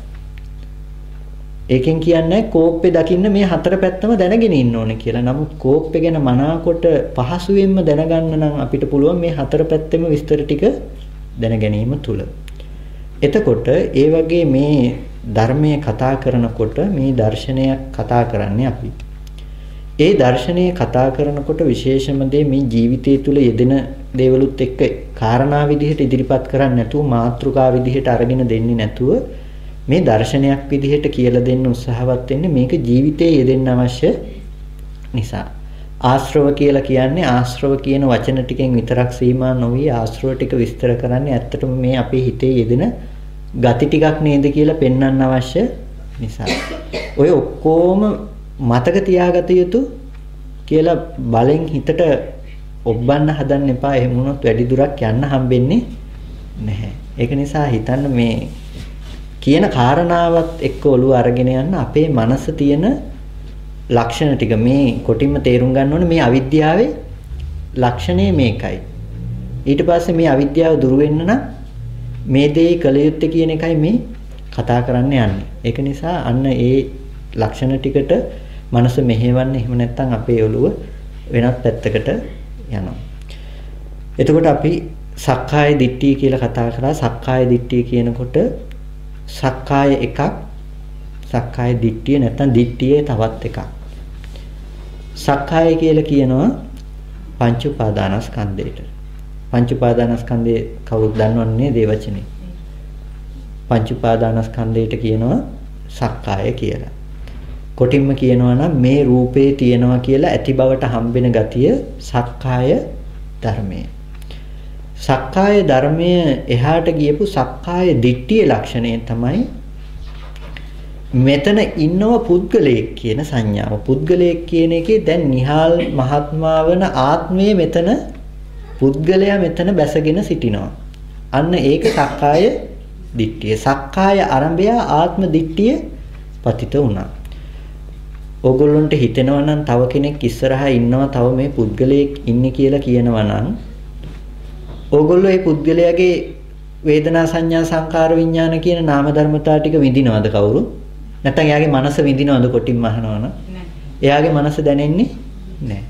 මනස නොදැනි කොහොමද ඕගොල්ලෝ තව කෙනෙක් ඉන්නවා කියන්නේ? මනස නොදැනි තව කෙනෙක් පුද්ගලයේ ජීවිතයක් ජීවියෙක් එතන ඉන්නවා කියන්නේ කොහොමද? මනස නොදැනි අපිට කතා කරන්න පුළුවන් කම නැහැ. සක්කාය දිට්ඨියේ ලක්ෂණය තමයි එතන තව කෙනෙක් ඉන්නවා ආත්මයක් පුද්ගලයෙක් තියෙනවා කියලා කියන ඔය ගතිය. දැන් ඕක සක්කාය දිට්ඨියේ ලක්ෂණය මොකද්ද? දැන් නිහාල් මහත්මයා මට බැන්නොත් මට පුළුවන් නිහාල් මහත්තයාට ආපහු බනින්න. ඒ එතන පුද්ගලයෙක් ඉන්නවා. පුද්ගලයා ඉන්න නිසා මට පුළුවන් පුද්ගලයාට බැනලා රිද්දන්න පුළුවන්කම තියෙනවා. මට පුළුවන් නිහාල් මහත්තයාට ගහලා රිද්දන්න. පොඩි ළමෙක් අපේ දරුවෙක් වරදක් කළොත් මොකද්ද අපි කරන්නේ? එකපාරක් කියනවා හරියන්නේම නැත්තම් දෙකක් ගහලා හරි කියනවා. ඇයි ගහන්නේ? දරුවා හදාගන්න එක තමයි උඩින් බැලුවම නැත්තම් ඇත්තටම තියෙන දේ මොකද්ද? ගහන එක තුල එයාව අපි දන්නවා පුද්ගලයාට ගහන්නේ ආත්ම භාවයට ගහන්නේ. ඔය දේ තුලම තමයි මధుරව කනකොට මధుරව මරන්නේ. අපිට පුළුවන් මధుරෙක් කනකොට මధుරව කන එක නැති කරන්න පුළුවන් ක්‍රම දෙකක් තියෙනවා. මොකද්ද? කන මధుරවට ටකස් ගාලා එකක් ගහලා ආත්ම භාවයේම නැති කරලා නැති කරන්න පුළුවන්. මధుරව කන එක නතර කරන්න පුළුවන් ලේසිම ක්‍රමය මොකද්ද? මధుරව මරුවනම් ඉවරයි. ඇයි මధుරව මරන්නේ? සක්කාය දිට්ඨියේ ලක්ෂණය මම ඉන්නවා මට කන මధుරව ඉන්නවා පුද්ගලයෙක් ඉන්නවා ආත්ම භාවයක් තියෙනවා. ආත්ම භාවයේ නැති කරොත් මට මధుරව කන්නේ නැහැ. සක්කාය දිට්ඨියේ ලක්ෂණය අන්න අපිව කර්මපතයක් සකස් කරනවා. අකුසලයේ වෙන තැනට අපිව අරගෙන යනවා. කෙලින්ම අපි ප්‍රතිකර්මයේ සපයන්නේ පුද්ගල භාවයෙන් කෙලින්ම මధుරව මරලා මధుරවකින් තමයි පුද්ගලයා නැති කරලා තමයි දේ කරන්න යන්නේ. කෙලින්ම මధుරව මරනවා. මధుරව නැති කරන්න ක්‍රම දෙකක් තියෙනවා. ඔය තමයි පළවෙනි ක්‍රමය. තව ක්‍රමයක් තියෙනවා. අනාත්ම සතර මහා ධාතුවේ මధుරයක් දකින්න නැත්නම් කයක් දකින්නෙත් නැත්නම් නුවණින් මధుරව නැති කරන්න පුළුවන් එයාට. එයාට මෙතන මధుරව කනකොට කන්න මధుරෙක්වත් අතක්වත් හම්බෙන්නේ නැහැ. එළියෙන් බලන කෙනා කිය යාන් අරයාගේ මధుරෙක් කනවා කියලා. හැබැයි එයාට කන්න අතක්වත් මధుරෙක්වත් හිටියේ නැහැ. එයා මේ කයනොත් මිදිලා. එයාට හම්බෙන්නේ එකම ධර්මතාවයයි. මොකද්ද? ස්පර්ශ ප්‍රත්‍යයෙන් හටගත්ත වේදනාව. එයාට ස්පර්ශ ප්‍රත්‍යයෙන් හටගත්ත වේදනාව කියලා කියනකොට ස්පර්ශය දැනගන්න පුද්ගලයෙක් ඉඳලා නැහැ. ස්පර්ශයේම පුද්ගලයා වෙලා. කය කියන එක අර වචනේ වැදගත් බව අත්භාව පරියාපන්නව ආත්ම භාවයේ අනුව ගියපු දෙයක්. ඒ වේදනාවෙන් ඒ ස්පර්ශයෙන් තොර වෙන පුද්ගලයෙක් එයාට නැහැ. ඒ ස්පර්ශයෙන් තොර වේදනාවෙන් තොර පුද්ගලයෙක් නැහැ. ඒකමයි එයාගේ ජීවිතේ ඒක නිරෝධයෙන් නිරුද්ධයි කියන දැක්ම එයාට තියෙනවා. එතනින් එහාට දෙයක් ඇත්තේ නැහැ. දැන් කන්න මధుරයකුත් නැහැ අතකුත් නැහැ. එයත් මధుරවගෙන් මිදිලා. අපිත් මధుරවගෙන් මිදෙන්න පුළුවන් බව තියෙනවා. දැන් අපි මధుරවගෙන් මිදෙන ගතිය තියාගෙන ඉන්නේ ඇයි? ගහලා අපි ඒ ගහන ගතිය තියන් ඉන්නේ මధుරව කනකොට සක්කාය දිට්ඨියේ ලක්ෂණයේ දිට්ඨිය මොකද්ද? එතන පුද්ගලයේ ආත්ම භාවයක් තියෙනවා. ගැහුවාම ආත්ම භාවය නැති වෙනවා. මధుරව කන්නේ මට. කෙලින්ම මේ රූපේ පුද්ගලයා මේ රූපේ ඇතුලේ මේ රූපවත් වූ ආත්මය තමයි මේ තියෙන්නේ. එතනක් තියෙන්නේ රූපවත් වූ ආත්මයක්. ඒ රූපවත් වූ ආත්මය නැති කරාට පස්සේ මේ රූපවත් වූ ආත්මයට කරදරයක් නැහැ. වචන ටික නොකියුවට කරන්නේ ඒක තමයි. අන්න ඒ ලක්ෂණය තමයි සක්කාය දිට්ඨිය. එතකොට ස්වාමීන් වහන්සේ එතකොට දැන් පුද්ගලයෙක් නෑ මధుරයෙක් නෑ කියලා කිව්වට වේදනාව ආවා. වේදනාවත් එක්කම කය ස්පර්ශයත් එක්කම කයත් හැදුණා. කයත් එක්ක ඒ කය තමන් ඒ මොහොතේම නිරුද්ධ වුණා. තමන්ට කන්න කයට කන්න මధుරෙක් හිටියේ නෑ. මధుරෙක් හිටියා කියන්නේ මధుරෙක් ඉන්න නම් තමන් ඉන්න වෙනවනේ. එතකොට මේ කයට සාපේක්ෂව මధుරවට සාපේක්ෂව කයක් තිබිලා තියෙනවා. එයාගේ නුවණ ඥාන දර්ශනේ. ඒක බහාලන්න එපා. මේ කයට බහාලන්න එපා. එතන එළඹ සිටි නුවණක් තියෙනවා. ඥාන දර්ශනයක් තියෙනවා. මේ අඩි 5ක 6ක කයක් මම එදා පැහැදිලි කළා. අඩි 5ක 6ක ඇඟක් හදලා දෙන්නේ කොහෙන්ද? අපේ මනසෙන්. කාටවත් ඇඟ විඳින්න පුළුවන්ද? ඇඟ විඳින්න හම්බෙන්නේ නැහැ. අතින් මොහක් හරි අල්ලනකොට මේ ස්පර්ශ මාත්‍රයත් එක්කම මිසක දැනෙන්නේ ඇඟ දැනෙන්නේ නැහැ. කාටවත් මොකක් හරි ස්පර්ශයක් එක්ක ස්පර්ශයයි දැනෙන්නේ. හැබැයි ස්පර්ශේ මාත්‍රයෙන් ඉවර වෙන තැනක අඩි 5ක 6ක ඇඟක මේ අතටයි ගැටුනේ කියලා අතට ගැටෙන මේ අත ළඟට එනකන් ගෙනල්ලා දෙන මේ ඇඟ ගෙනල්ලා දුන්නේ කොහෙන්ද? හිතෙන් ගෙනල්ලා දුන්නේ. ඒ මොහොතේදී ගැටුනේ ඇඟිලි තුඩට ඉදිකට්ටක් නම් ඉදිකටු තුඩක් නම් ස්පර්ශයේ ඉදිකටු තුඩක ස්පර්ශයක් මුළු කයම ඉදිකටු තුඩ. ඊතුරු මේ ලොකු ඇඟේ මේ අතේ මේ ඇඟිල්ලටයි ඉදිකට්ට ඇනුනේ කියලා ඊතුරු ඇඟිල්ල ළඟට නිකන් ගෙනල්ලා දෙන ටික මනෝමය සිද්ධිය සම්පූර්ණයි. මොකද මුළු කයටම එකපාර ඉදිකට්ට ඇනුන්නේ නැහැ කය විඳින්න. අපි කය නෙමෙයි විඳි ඉදිකට්ට ඇනුණු වේදනාවයි අපිට ස්පර්ශයේ විඳි අපි. ඉදිකට්ට විඳෙත් නැහැ අපි. ඇඟිල්ල විඳෙත් නැහැ අපි. ඉදිකට්ටකින් ඇඟිල්ලට ඇන්නොත් කවුද ඇඟිල්ල විඳින්නේ? ඇඟිල්ල විඳින්න පුළුවන් කම ඉදිකට්ට විඳින්නේ කවුද? ඉදිකට්ට විඳින්නේ නැහැ. වේදනාව නෙමෙයි ස්පර්ශය නෙමෙයිද දැනෙන්නේ? ස්පර්ශයයි අපි විඳින්නේ. ස්පර්ශයේ විඳින තැනක ඉදිකට්ටයි අතයි ඇඟිල්ලයි ගෙනල්ලා දෙන්නේ කොහෙන්ද? මනෝමය සිද්ධියක් තුල නොවින්ද සිද්ධියක් ආශ්‍රවය තුල උපද්දලා දෙනවා අතයි ඉදිකට්ටයි කියලා නොවින්දපු ධර්මතා දෙකක් ගෙනල්ලා දෙනවා. ඒක සම්පූර්ණ මනෝමය සිද්ධියක් තුල කරන දෙයක්. ඒ විදිහටම මధుරව කන මොහොතේදීත් එයාගේ නුවණ පවතින්නේ ඒ මට්ටමින් විතරයි. පුද්ගල භාවයේ නැති කළා. සක්කාය දිට්ඨියේ ලක්ෂණය තමයි හැම වෙලාවකදීම පුද්ගලයේ කෙනෙක් ඉන්නවා මේ රූපවත් වූ ආත්ම භාව තියෙනවා. දැන් මෙතන පුද්ගලයේ ලෝකේ ඕන තරම් ඉන්නවා. මට පුළුවන් පුද්ගලයන්ට බනින්න පුළුවන්, ගහන්න පුළුවන්, රිද්දන්න පුළුවන්, මරන්න පුළුවන් හේතු ටික තියෙනවා. ඇයි? සක්කාය දිට්ඨියේ බලවත්කම. සක්කාය දිට්ඨියේ ලක්ෂණය ඒක. එතකොට සක්කාය දිට්ඨිය තියෙන්නේ හැම වෙලාවෙම සක්කාය අරඹයා තමයි දිට්ඨිය පතිත කරන්නේ. සක්කාය කිව්ව පංච උපාදානස්කන්ධේ ඒ කියන්නේ දැන් අපිට රූපයේ ඇති බවට හම්බෙන ලක්ෂණේ නෙමෙයි. දැන් මේ අනාත්ම රූපේ ගැටෙනකොට රූපේ එළියේ තියෙනවා කියලා ඇති වෙන ගතියට කියනවා සක්කාය කියලා. නිහාල් මහත්මයා ඌ පුද්ගලයෙක් මේ රූපේ පුද්ගල භාවයෙන්ම මේ රූපේ හම්බෙනකොට ඒ හම්බෙන රූපෙට කියනවා පුද්ගලයෙක් ආත්ම භාව වූ රූපේ හම්බෙනකොට සක්කාය දිට්ඨියයි කියලා. එතකොට කෙලින්ම සක්කාය දිට්ඨිය ආත්ම භාවයක් විදිහට හම්බෙලා තියෙන පුද්ගලයෙක් විදිහටම. එතකොට දිට්ඨාසවේ ලක්ෂණය තමයි රූපයේ දිට්ඨේ විදිහටම ගිහිලා. දැන් මේ රූපේ කැමැති වෙන අර්ථයෙන් ආවොත් තමයි කාමාසවේ. රූපේ පුද්ගලයෙක් ඉන්නවා ආත්ම භාවයක් තියෙනවා කියන මට්ටමට ගියොත් ඒක දිට්ඨාසවේ. රූපෙම හේතු වෙනවා කාමාසවයටත් භවසවයටත් දැන් දිට්ඨාසවයටත් හේතුව වෙනවා. ඒකට කියනවා සක්කාය දිට්ඨිය. ඊට පස්සේ ඊළඟ එක විචිකිච්ඡාව, සැකය. එතකොට මොකද්ද සැකය? කලින් මම විස්තර කරලා තියෙනවා බුද්ධ ආදී 8 තැන තියෙන සැකය. බුද්ධේ කංකති, ධම්මේ කංකති, සංඝේ කංකති, පුබ්බන්තේ කංකති, අපරන්තේ කංකති, පුබ්බන්ත අපරන්තේ කංකති, සික්ඛාය කංකති, පටිච්චසමුප්පාදේසු ධම්මේසු කංකති කියන තැන සැකය. බුදුරජාණන් වහන්සේ ගැන සැකයිද? ධර්මයේ ගැන, සංඝයා ගැන නෑ. එහෙනම් සසරේ ඉපදුණු බව ගැන සැකයිද? නෑ. එතකොට පටිච්චසමුප්පාද ධර්මයේ ගැන සැකයිද? නෑ. එහෙනම් සැකේ දුරුයි නම් සෝවාන්. සැකේ දුරුයි නම් සෝවාන් අනිවාර්යයෙන්. නමුත් පුබ්බන්තේ බුද්ධේ කංකති, ධම්මේ කංකති, සංඝේ කංකති කියන තැන අපි සැකේ දුරු කළා නැහැ.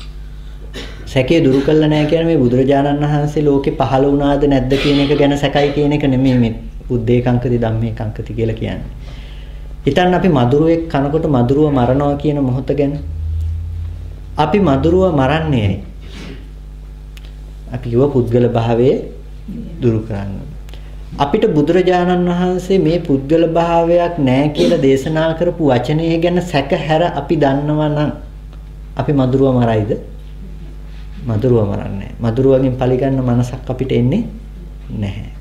බුදුරජාණන් වහන්සේ ගැන කොටින්ම සැකයි. ධර්මයේ ගැන සැකයි. මේක අවබෝධ කරගත්ත පිරිසක් ලෝකේ හිටියා කියන එක ගැන සැකයි. පුබ්බන්තේ කංකති පෙර කොහොමද කියන පෙර සසරේ මේ විදිහට කර්ම විපාක නානත්වයක් තියෙනවා කියන එක ගැන සැකයි. අනාගතයේට මේ කරන දේ විපාක ඉස්සරහට ලැබෙනවා කියන එක ගැන සැකයි.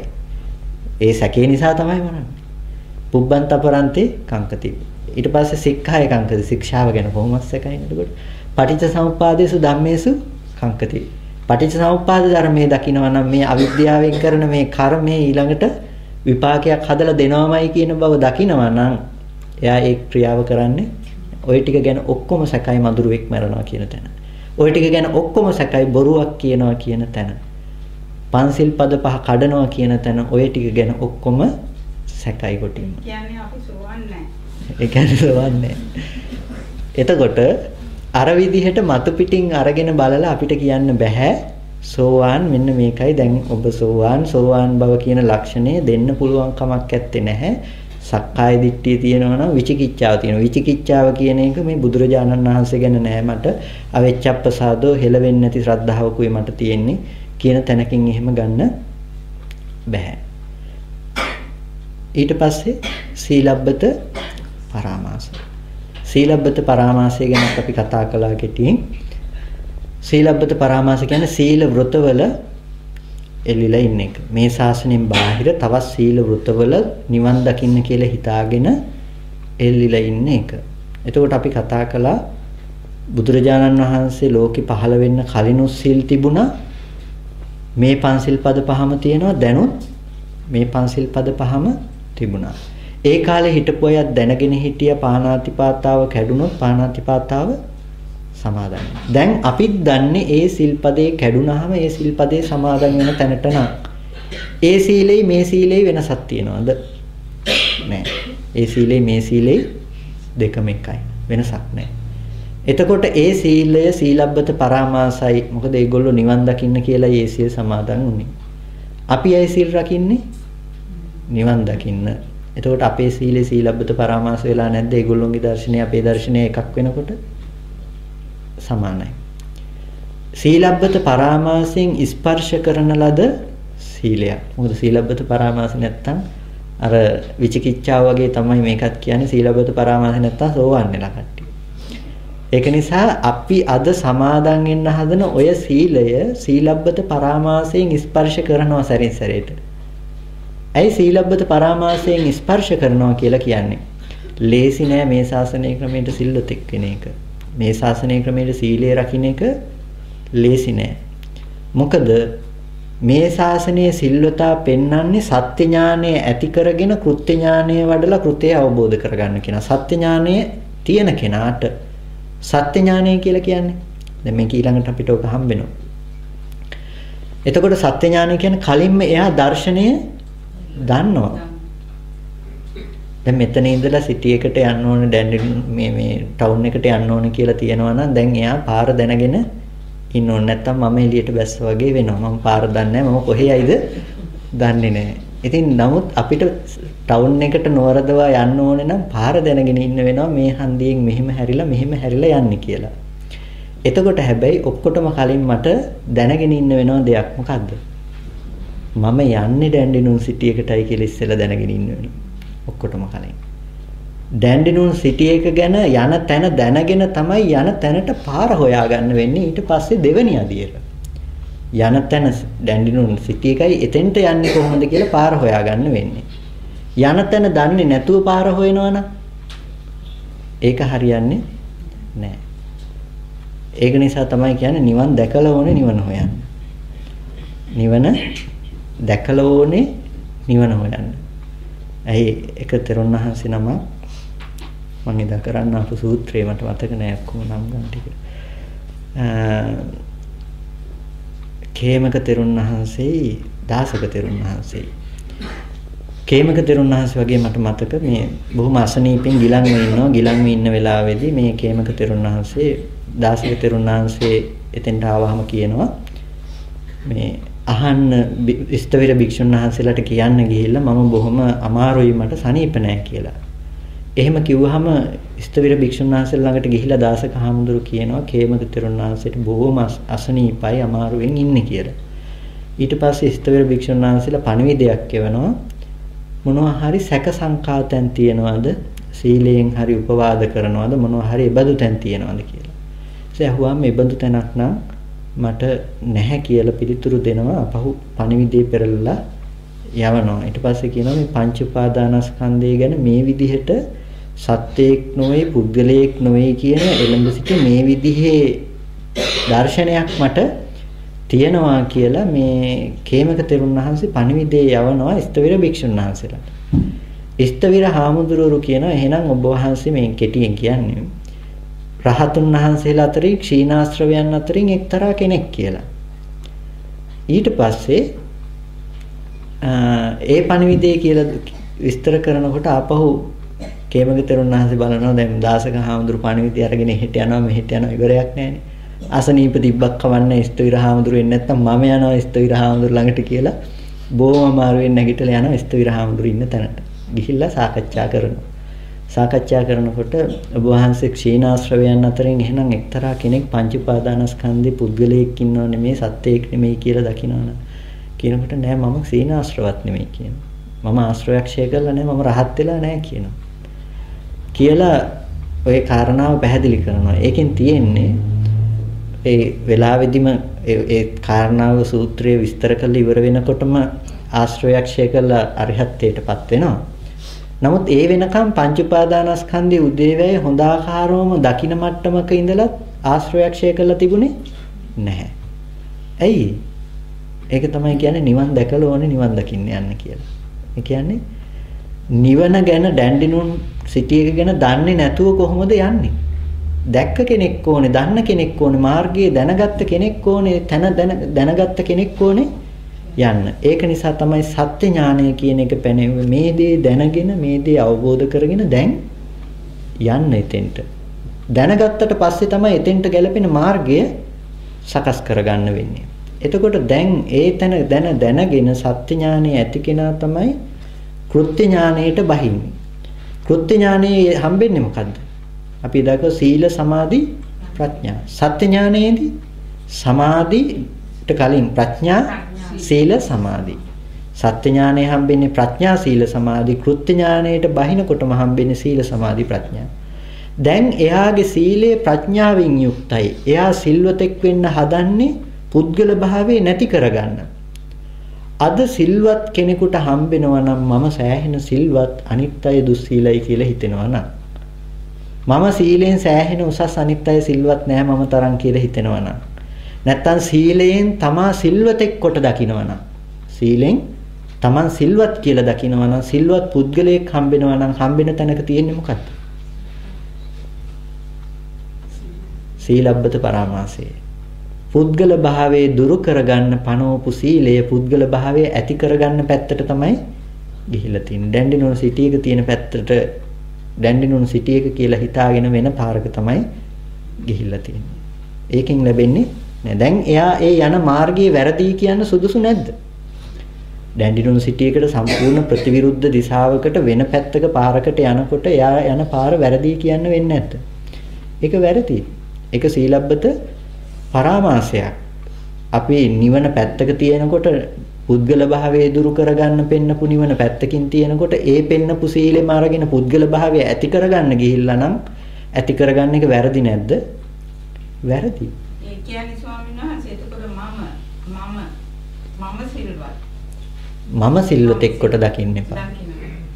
මම සිල්වතෙක් කොට දකින්න එපා. මොකද එහෙම වුණොත් හැමදම සීලෙන් එළියට යන්න වෙන්නේ. සීලෙන් එළියට යන්න වෙන්නේ නැහැ කියලා කියන්නේ මම ඉඳලා සතා නොමර ඉන්නේ තමන් වෙනකන්, මරන්න සතත් හම්බෙලා සතා නොමර ඉන්න තමනුත් හම්බෙලා. තමන් ඉන්නකන් සතා නොමර ඉන්න පුළුවන්කම එයාට බලෙන් හික්මිලා තියෙනවා.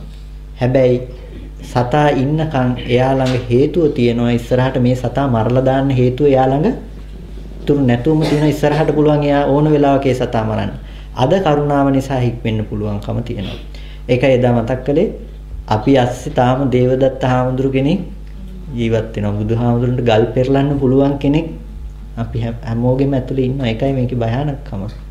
අම්මා තාත්තා මරන්න පුළුවන් කෙනෙක් මෙතන ජීවත් වෙනවා. ඒ රූපේ තියෙනවා, එළියේ සත්‍ය පුද්ගලයෝ ඉන්නවා. හේතු ටික තියෙනවා. අද අපි ධර්මයේ දන්න බව නිසා, මේ බව නිසා ඒ දේ නොකරන්න පුළුවන්. නමුත් මේකම යටපත් වෙලා මේ ඉන්න බව තුළම ඊළඟ ජීවිතේ අපිට මේ ඔක්කොම වැහිලා යනකොට හේතුව අපි ළඟ තියෙනවා. ඒකයි මේක ඒ තරම් භයානකයි කියලා කියන්නේ. එතකොට සීලබ්බත පරාමාසයේ ලක්ෂණය තමයි කුසල සීලය. හැබැයි දැන් නිගණ්ඨනාත පුත්ත අතිශය සිල්වත් වුණා. නමුත් ඒගොල්ලොන්ට පැනෙව දැන් ඒකාන්ත වශයෙන්ම මිච්ඡාදිට්ඨික නෙමෙයි. ඒගොල්ලොන්ට කියනවා කම්මවාදී ක්‍රියාවාදී කියලා. ඒගොල්ලෝ පිළිගන්නවා කර්මයක් ක්‍රියාවක් තියෙනවා, කුසල කර්ම අකුසල කර්ම තියෙනවා. මේකේ විපාක තියෙන බව පිළි අරගෙන තමයි මේ දේ කරන්නේ. ඒගොල්ලෝ කර්මවාදී ක්‍රියාවාදී. ඒ බව කුසල්. හැබැයි උනාට සීලබ්බත පරාමාසයි. මොකද නිවන් දකින්න ප්‍රතිපදාව නෙමෙයි ඒක. එයාට ඒක වැරදිලා.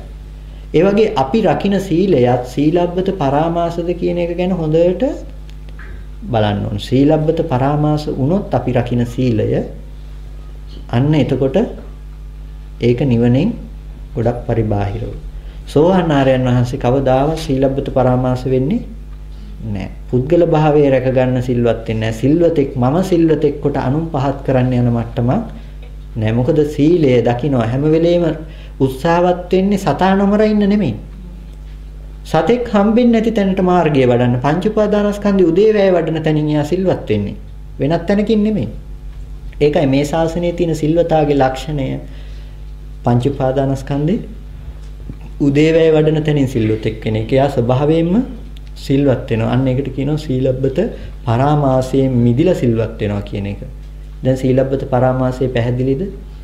අපි පංචශීල සමාදන් වුණත්, අටසිල් සමාදන් වුණත් ඒක නිවන් දකින්න කියලා ඉඳගෙන පැය ගාණක් බොහොම අමාරුවේ වේදනාවේ ඉවසගෙන ඉඳගෙන ඉන්න මට්ටමක් වුණත් ඥාන දර්ශනෙන් බාහිර නම් සම්මා දිට්ඨියෙන් බැහැර නම් හොඳට මතක තියාගන්න. සම්මා දිට්ඨියෙන් බැහැර නම් සීලබ්බත පරාමාසයෙන් ස්පර්ශ කරනවම තමයි. ඒක නිසා වැදගත්ම දේ සම්මා දිට්ඨිය කියන දේ. දැන් ඔන්න ඔය ටික සම්පූර්ණම දිට්ඨි සහගත සංයෝජන ටික. ඔය ටික දිට්ඨාසවයට අයිති ටික. දිට්ඨාසවයට අයිති ටික. එකක් කිව්වා රූපේ පැත්තෙන් ගියපු රූපේ පැත්ත රූපේ ඇති බවට බැසගත්ත දිට්ඨාසවය. ඊට පස්සේ මාර්ගයේ වඩන්න ගියත් එයාට රූපය ඇති බව පැත්තෙන් සිල්වතෙක් වෙන්න ගියත් එයාට ඒක දිට්ඨිය පැත්තෙන් ඇවිල්ලා එයාව නතර කරනවා දිට්ඨාසවේ පැත්තෙන්. නිවන් දකින්න තමයි භාවනා කරන්නේ, නිවන් දකින්න තමයි සිල් රකින්නේ. නමුත් දිට්ඨාසවේ ආශ්‍රවයක් විදිහට ඉදිරිපත් වෙලා එයා හරහට ඒකම බාධාවක් කරගෙන ඒකිනුත් එයාව නතර කරනවා. දැන් දිට්ඨාසවේ කියන ආශ්‍රවයේ සම්පූර්ණම එයාට සක්කාය දිට්ඨිය විදිහට ඉදිරිපත් කළා රූපය ඇත්ත කරලා දෙනවා. ඊට පස්සේ විචිකිච්ඡාව විදිහට අකුසලයට ඉඩ හදලා දෙනවා. සීලබ්බත පරාමාසයේ විදිහට දැන්ඩිනුන් සිටි එක පැත්තක තියෙනකොට අනිත් පැත්තේ පාරක පිටත් කරලා යවන්න හදනවා. ඒ වගේ නිවන පැත්තක තියෙනකොට අපි වෙන පැත්තකට තල්ලු කරලා දාන්න හදනවා. ගොඩක් දෙනෙක් සීලබ්බත පරාමාසයෙන් නම් මිදිලා නැහැ. අනිත් ඔක්කොගෙම මිදෙන්න උත්සාහවත් වුණා සීලබ්බත පරාමාසයෙන් නම් මිදෙන්නේ නැහැ. ඒකයි ගොඩක් දෙනෙක් භාවනා කරන්න ගිහිල්ලා හිස් තැනක් කියන තැනක හිර වෙලා ඉන්නේ කෙලින්ම සීලබ්බත පරාමාසයෙන් මිදෙන එක ලේසි නෑ. මේ මූලිකම තැන දර්ශන භූමියෙන් නිදහස් විය යුතු ආශ්‍රව ටික එතනින් එහාට දිට්ඨාසවයෙන් අයින් වෙන එක ලේසි නෑ. ඇත්තටම අමාරු ටිකක් මෙච්චරයි. අමාරුම දේත් මේ ටික නැති කරගන්න එක විතරයි. අනිත් ටික එච්චර අමාරු නෑ මේ ටික නැති කරගන්න ඕන. ඒක නිසා මේ තමයි අවශ්‍යම දේ. ඊළඟ ආශ්‍රවය මොකද්ද? අවිජ්ජා ආශ්‍රවය. අවිද්‍යාව තමයි ඊළඟ ආශ්‍රවය. ඊළඟ ආශ්‍රවය අවිද්‍යාව කියනකොට මේ ඔක්කොටම අනුග්‍රහකත්වය, දායකත්වයේ භූමිය හැමදේම සපයලා තියෙනවා. සියලුම පහසුකම් ටික සපයලා තියෙනවා අවිද්‍යාව. නොදන්නාකම. මේ අනිත් ආශ්‍රව ධර්මතා තුන බොහෝම ආදරෙන් වඩා හිඳවලා තියෙන සත්කාර සම්මාන සියල්ලක්ම කරලා තියාගෙන ඉන්නව නොදන්නාකම අවිද්‍යාව. අඳුර තියෙනකම් මේක තියෙනවම තමයි අනිත් තුන. කිසිම ප්‍රශ්නයක් නැහැ. මේ අඳුර රැකලා දීලා තියෙන අවිද්‍යාව කියන එකේ ලක්ෂණය. එතකොට අන්න ඔය හතරට කිව්වා ආශ්‍රව කියලා. අන්න ඔය ආශ්‍රව හතර තමයි සංවර කරගන්න පරියාය තමයි බුදුරජාණන් වහන්සේ දේශනා කළේ. දැන් ඔතන තියෙනවා අපේ තියෙන ප්‍රශ්න ටික ඔක්කොටම උත්තර ටික. අපි ඉන්න මට්ටමේ ඉඳලා රහත් වෙනකම්ම තියෙන ටිකට ඔය ආශ්‍රව ටික නැති කරගන්න තැන ගැන තමයි කතා කරන්නේ. එතකොට ඔය ආශ්‍රව නැති කරන්න යනකොට මේකේ තියෙන වැදගත්කම ඔය ආශ්‍රව ටික නැති කරන්න යනකොට ඔය ආශ්‍රව ටික ඔක්කොම අපිට ඕන විදිහට නැති කරන්න පුළුවන් කමක් නැත්තේ නැහැ. දර්ශනයෙන් නැති කළ යුතු ආශ්‍රවේ දර්ශනයෙන් නැති කළ යුතුමයි. දර්ශනයෙන් නැති කළ යුතු ආශ්‍රවේ නැති කරන්න ගිහිල්ලා මොන දේ කරන්න හැදුවත් මොන භාවනාව කළත් මොන විදිහට සංවර වුණත් මොන විදිහට ප්‍රහාණය කළත් මොන විදිහේ පැවැත්මක් හදාගෙන ගියත් එයාට නිවන දකින්න පුළුවන් වෙන්නේ නෑ. මොකද ඒ ආශ්‍රවේ දුරු කරන්න තියෙන්නේ දර්ශනයෙන්මයි. දර්ශනය කියන්නේ දැකීම. දර්ශනය කියන්නේ දැකීම. දැකීම කියන්නේ නුවණින් දකින බව. මේ අපේ තියෙන මේ දර්ශනය වෙනස් වෙන්න ඕන සම්පූර්ණව. අපේ මේ තියෙන දර්ශනය වෙනස් වෙන්න ඕනේ කියලා කියන්නේ අපි ඉක්මනට යන්නේ රූපේ පැත්තෙන් විඳින්න රූපේ පැත්තෙන්ම ගෙනල්ලා දෙන මේ බරසාර ගතිය සම්පූර්ණම අනිත් පැත්ත හැරෙන්න ඕනේ. ඒකටයි දර්ශනයේ ශක්තිමත් වෙන්න ඕනේ කියලා කියන්නේ. සම්මා දිට්ඨිය ශක්තිමත් වෙන්න ඕනේ කියලා කියන්නේ. මේ දර්ශනය වෙනස් වෙනකොට දර්ශනයේ ශක්තිමත් වෙනකොට තියෙන ලක්ෂණය තමයි අපි ඕනවට වැඩිය මේ රූපේ පැත්තට බැසගන්නේ නැති ගතිය. රූපේ පැත්තේ එල්ලෙන්න හදන්නේ නැහැ. එතකොට සම්පූර්ණම මේ අපිට අද තියෙන්නේ දර්ශනයෙන් නැති කළ යුතු ආශ්‍රවේ නැති කරන්න. දර්ශනයෙන් නැති කළ යුතු ආශ්‍රවේ නැති කරන්න කෙනෙක් හදනවා නම් සියලුම දේ එපා, රූපේ එපා, සද්ද එපා, ගන්ධ එපා, රස එපා, ස්පර්ශ එපා කියලා ඒ පැත්තෙන් ප්‍රහාණය කරන්න හදනවා නම් එයා ඒ ආශ්‍රවේ ප්‍රහාණය කරන්න අල්ලගෙන තියෙන වැරදි තැනක්. එයා කෝරක් කත්තික ගැන කතා කරේ කෝරක් කත්තිකගේ තැන ඉන්න කෙනෙක්. එයා දර්ශනයෙන් දුරු කරන්න ඕනේ ආශ්‍රවය වෙනුවට ඒක දන්නේ නැහැ. එයා තෝරගත්තේ වෙනත් දෙයක්. ස්කෘප්පුණියෙන් ගලවන්න ඕනේ අනේ වෙනුවට එයා කුළු ගෙඩියක් තෝරගෙන තියෙනවා. මේක වෙනත් දෙයක්. මේක සියුම්ම කරන්න තියෙන දෙයක්. දැන් මේ දර්ශනයක් තෝරගන්න තියෙන්නේ. එතකොට දර්ශනය කියනකොට දර්ශනය කියන්නේ ප්‍රඥාව, නුවණ. මේ නුවණ ඉස්සෙල්ලාම අපේ ජීවිතේට ඇති කරගන්න අවශ්‍ය දේ. මේ නුවණින් තොරව නිවන් දකින්න හිතන්න එපා. ඔක කොච්චර කිව්වත් ඔක තේරෙන්නේ නැහැ. මොකද අර මේකේ සියුම් බව නිසා අපේ අවිද්‍යාවේ තියෙන බලවත් බව නිසා මේක කිව්වට පැහැදිලි වෙන ප්‍රවණතාවය අඩුයි. නමුත් හොඳාකාරවම දෙන දේ තමයි මේ ඇස කන නාසය දිව ශරීරය කියන ටික තියාගෙන නම් නිවන නැහැ කියන එක. ඇත්තටම තේරුම් ගන්න අවශ්‍ය දේ ඒ ටික. මේ ටික තියාගෙන නිවන් දකින්න පුළුවන් නම් මේ දැන් ඉන්න මට්ටමේම මේ මට්ටමේ නිවනක් වෙන්න ඕනේ. එහෙනම් ඒ නිවනෙන් ඇති වැඩකුත් නැහැ. මේ ඉන්න මට්ටමේම දකින්න නිවනෙන් ඇති වැඩක් නැහැ. මොකද මේ ටික මිදිලා ඕනේ නිවන් දකින්න. මේ ටිකෙන් නම් ප්‍රශ්න ආවේ මේ ටිකෙන් මිදිලා එපැයි ප්‍රශ්නෙන් නිදහස් වෙන්න ඕනේ. ඒක නිසා ඒකෙන් මිදෙන්න බෑ මේ දර්ශනේ නැත්තම්.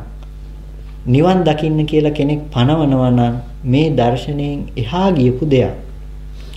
මේ දර්ශනයෙන් එහා ගියපු දෙයක් නැතිනම් දර්ශනයෙන් නැති කරපු ටික මූලික කරගන්න නැතුව කෙනෙක් නිවන කියන දේ පනවන්න හදනවා නම් ඉඳගස්සලා භාවනාවක් කරලා සමතේකින් සමාධියකින් භාවනාවක් කරලා දර්ශනයෙන් නැති කළ යුතු ටික නැති කරන්න හදනවා නම් එහෙම නැත්තම් මොකක් හරි පරිවර්ජණයකින් දුරු කරලා එක එක ධර්මතා ටිකක් අයින් කරලා නිවන පනවන්න හදනවා නම් එහෙම නැතිනම් මොකක් හරි ශුන්‍යතාවය කියන තැන කොහොමත් හිත සමාධි කරන තැනකට ගන්නනේ හදන්නේ.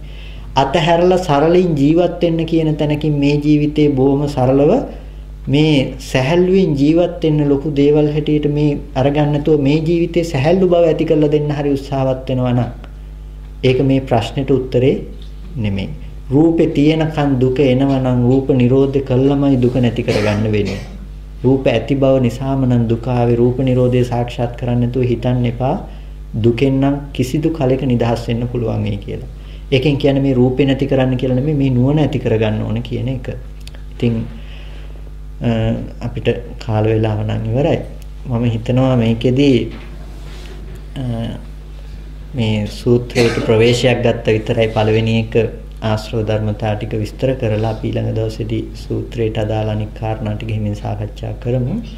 එතකොට මේකෙදී පළවෙනි දවසේ විදිහට මූලිකව මතක් කරන දේ අතහැර ගන්න නැතුව තේරුම් ගන්න අමාරු වුණා රැඳිලා ඉන්න. මොකද මේක මේ විදිහට තේරෙන්නේ නැතුව නිදි කිර කිර හරි කමන්නේ අහගෙන ඉන්ද්‍රියොත් තේරුම් ගන්න පුළුවන් වෙයි. අපිත් එකපාරම තේරුම් අරගෙන ඉපදුණු ඇත්තු නෙමෙයි. අපිත් ඇත්තටම පොඩි කාලේ ඉඳලා නිදි කිර කිර අහගෙන ඉඳලා තමයි යන්තම් තේරුම් ගත්තේ. ඒක නිසා මේක අහන්න නැත්තම් මේක අතහැරලා දැම්මොත් නම් කවදාවත් තේරෙන්නේ නැහැ. තේරුම් ගන්න නැතුව හිතන්න එපා. සරලව නිවන් දකින්න ක්‍රමයක් හොයාගත්ත කියලා නිවන දකින්න පුළුවන් ඒ කියලා. නිවනක් දකින්න පුළුවන් මේ. මොකද නිවන් තව 7ක් පෙන්නනවානේ. බුදුරජාණන් වහන්සේ නිර්වාණ 7ක් පෙන්වනවා. නිර්වාණ ධාතු 7ක් පෙන්වනවා. හැබැයි මේ 7ම මිච්ඡා නිර්වාණ. මිච්ඡා නිර්වාණ 7ක් පෙන්වනවා. එතකොට සම්මා ඥාන සම්මා විමුක්ති කියලා පෙන්වන්නේ එක තැනයි. එතන සාක්ෂාත් කරගන්න හම්බෙන්නේ. ඒ ඉතින් මිදෙන්න දේ හම්බෙන්නේ නැත්නම් එයා කොහොමද මිදෙන්නේ? ඒක නිසා ඒ දර්ශනයේ මේ අවබෝධය නැතුව නම් සාක්ෂාත් කරගන්න බෑ කියන එක හොඳාකාරවම පැහැදිලි දෙය. ඒක නිසා මේක නොතේරුණත් කමක් නැහැ. ටිකක් අහගෙන ඉන්න. නමුත් තේරුම් ගන්න පුළුවන්කම තියෙනවා. හැමදාම මතක් කරනවා ඒක අම්ම කෙනෙක් මට මතක් කරපු කාරණයක්. කලින් සුදස්සන ස්වාමීන් වහන්සේගේ දේශනා යනකොට ටීවී එක ඕෆ් කරනවා කිව්වා. ඇයි එපාම වෙලා ඒක තේරෙන්නේම නැහැ. කොච්චර ඇහුවත් තේරෙන්නේ නැහැ. අගමුල ගැලපෙන්නේම නැහැ. ඉතින් ඒක ඕෆ් කරලා දානවා. දවසක් වැඩක් කර ඉන්නකොට මේක ඕෆ් කරන්න ටිකක් බැරි වෙලා මොකක් හරි වැඩක යෙදිලා ඉන්නකොට. හැබැයි නිකන් ඔහේ ඇහෙනකොට එක කරුණක් තේරුණායි කිව්වා. එදා හිතුවල මේකේ මොකක් හරි දෙයක් තියෙනවා ටිකක් අහන්න ගන්න ඕන කියලා. නොතේරි දිගටම ඇහුවා ස්වාමීන් වහන්සේ දැන් තමයි තේරෙන්නේ මේකේ තියෙන වැදගත්කම මෙතන නැතුව යන්න බෑ මේ කාරණාවත් එක්ක නුවණ ගෙනියන්න නැති බව දැන් තමයි තේරෙන්නේ කිව්වා. ඉතින් ඒක නිසා මේක ඉස්සෙල්ලා නොතේරෙන්න පුළුවන්. හිතට ගොඩාක් ආශ්‍රව පුරුදු කරපු ගොඩාක් කෙලෙස් පරිසරයක් තියෙන අපිට මේ ලෝකෝත්තරගාමී ප්‍රතිපදාව කොහොමත් අප්‍රසන්න වෙයි. නමුත් කරන්න වෙන දේ කරන්න පහළට වේගෙන් ගලන වතුර පාර උඩට නතර කර උඩට යවන්න නම් ගොඩක් අමාරු වෙනවනේ අපිට කොහොමද? ඒක නිසා ඒක අමාරුයි තමයි. ලේසි නෑ. ඒක ගොඩක් අමාරුයි ඇත්තටම. නමුත් අමාරු මම කියනවා මුල අල්ල ගන්න එක විතරයි හැබැයි. මූලික ධර්මතා ටික තේරුම් ගත්තනම් ඊට පස්සේ හැම පරයයක්ම සැසඳිලා එනවා. ඔක්කොම ගංගා ටික මහ මුහුදට වැටෙනවා වගේ අන්තිමේටම ඔය ඔක්කොම තියෙන්නේ එකම තැනකට. සලායතන නිරෝධේ නිවනයි කියලා කතා කරා. පංච උපාදානස්කන්ධ පිරිසිදු දැකීම නිවනයි කියලා කතා කරා. පටිච්ච සමුප්පාදේ පිරිසිදු දැකීම නිවනයි කියලා කතා කරා. මේ කොහෙන් කතා කරගෙන ගියත් අන්තිමේටම කතා කරන්න තියෙන්නේ එකම කාරණා ටික, එකම දර්ශනය. ඒක නිසා එකම තැනකට නිර්වාණගාමිනී ප්‍රතිපදාව යොමු වෙන්නේ. ඒක නිසා අපහසුතාවයෙන් හරි නිදි කිර හරි කමක් නැහැ මේක අහගෙන ඉන්න. මොකද ඇහැරෙන වෙලාවට ඇහෙන කරුණ උනත් වැටෙනවා. වටිනාකමක් තියෙනවා. ඒක නිසා මේක අහක දාන්න එපා. අහන්න කියන එක කල්යාණ මිත්‍රයෙක් විදිහට මතක් කරනවා.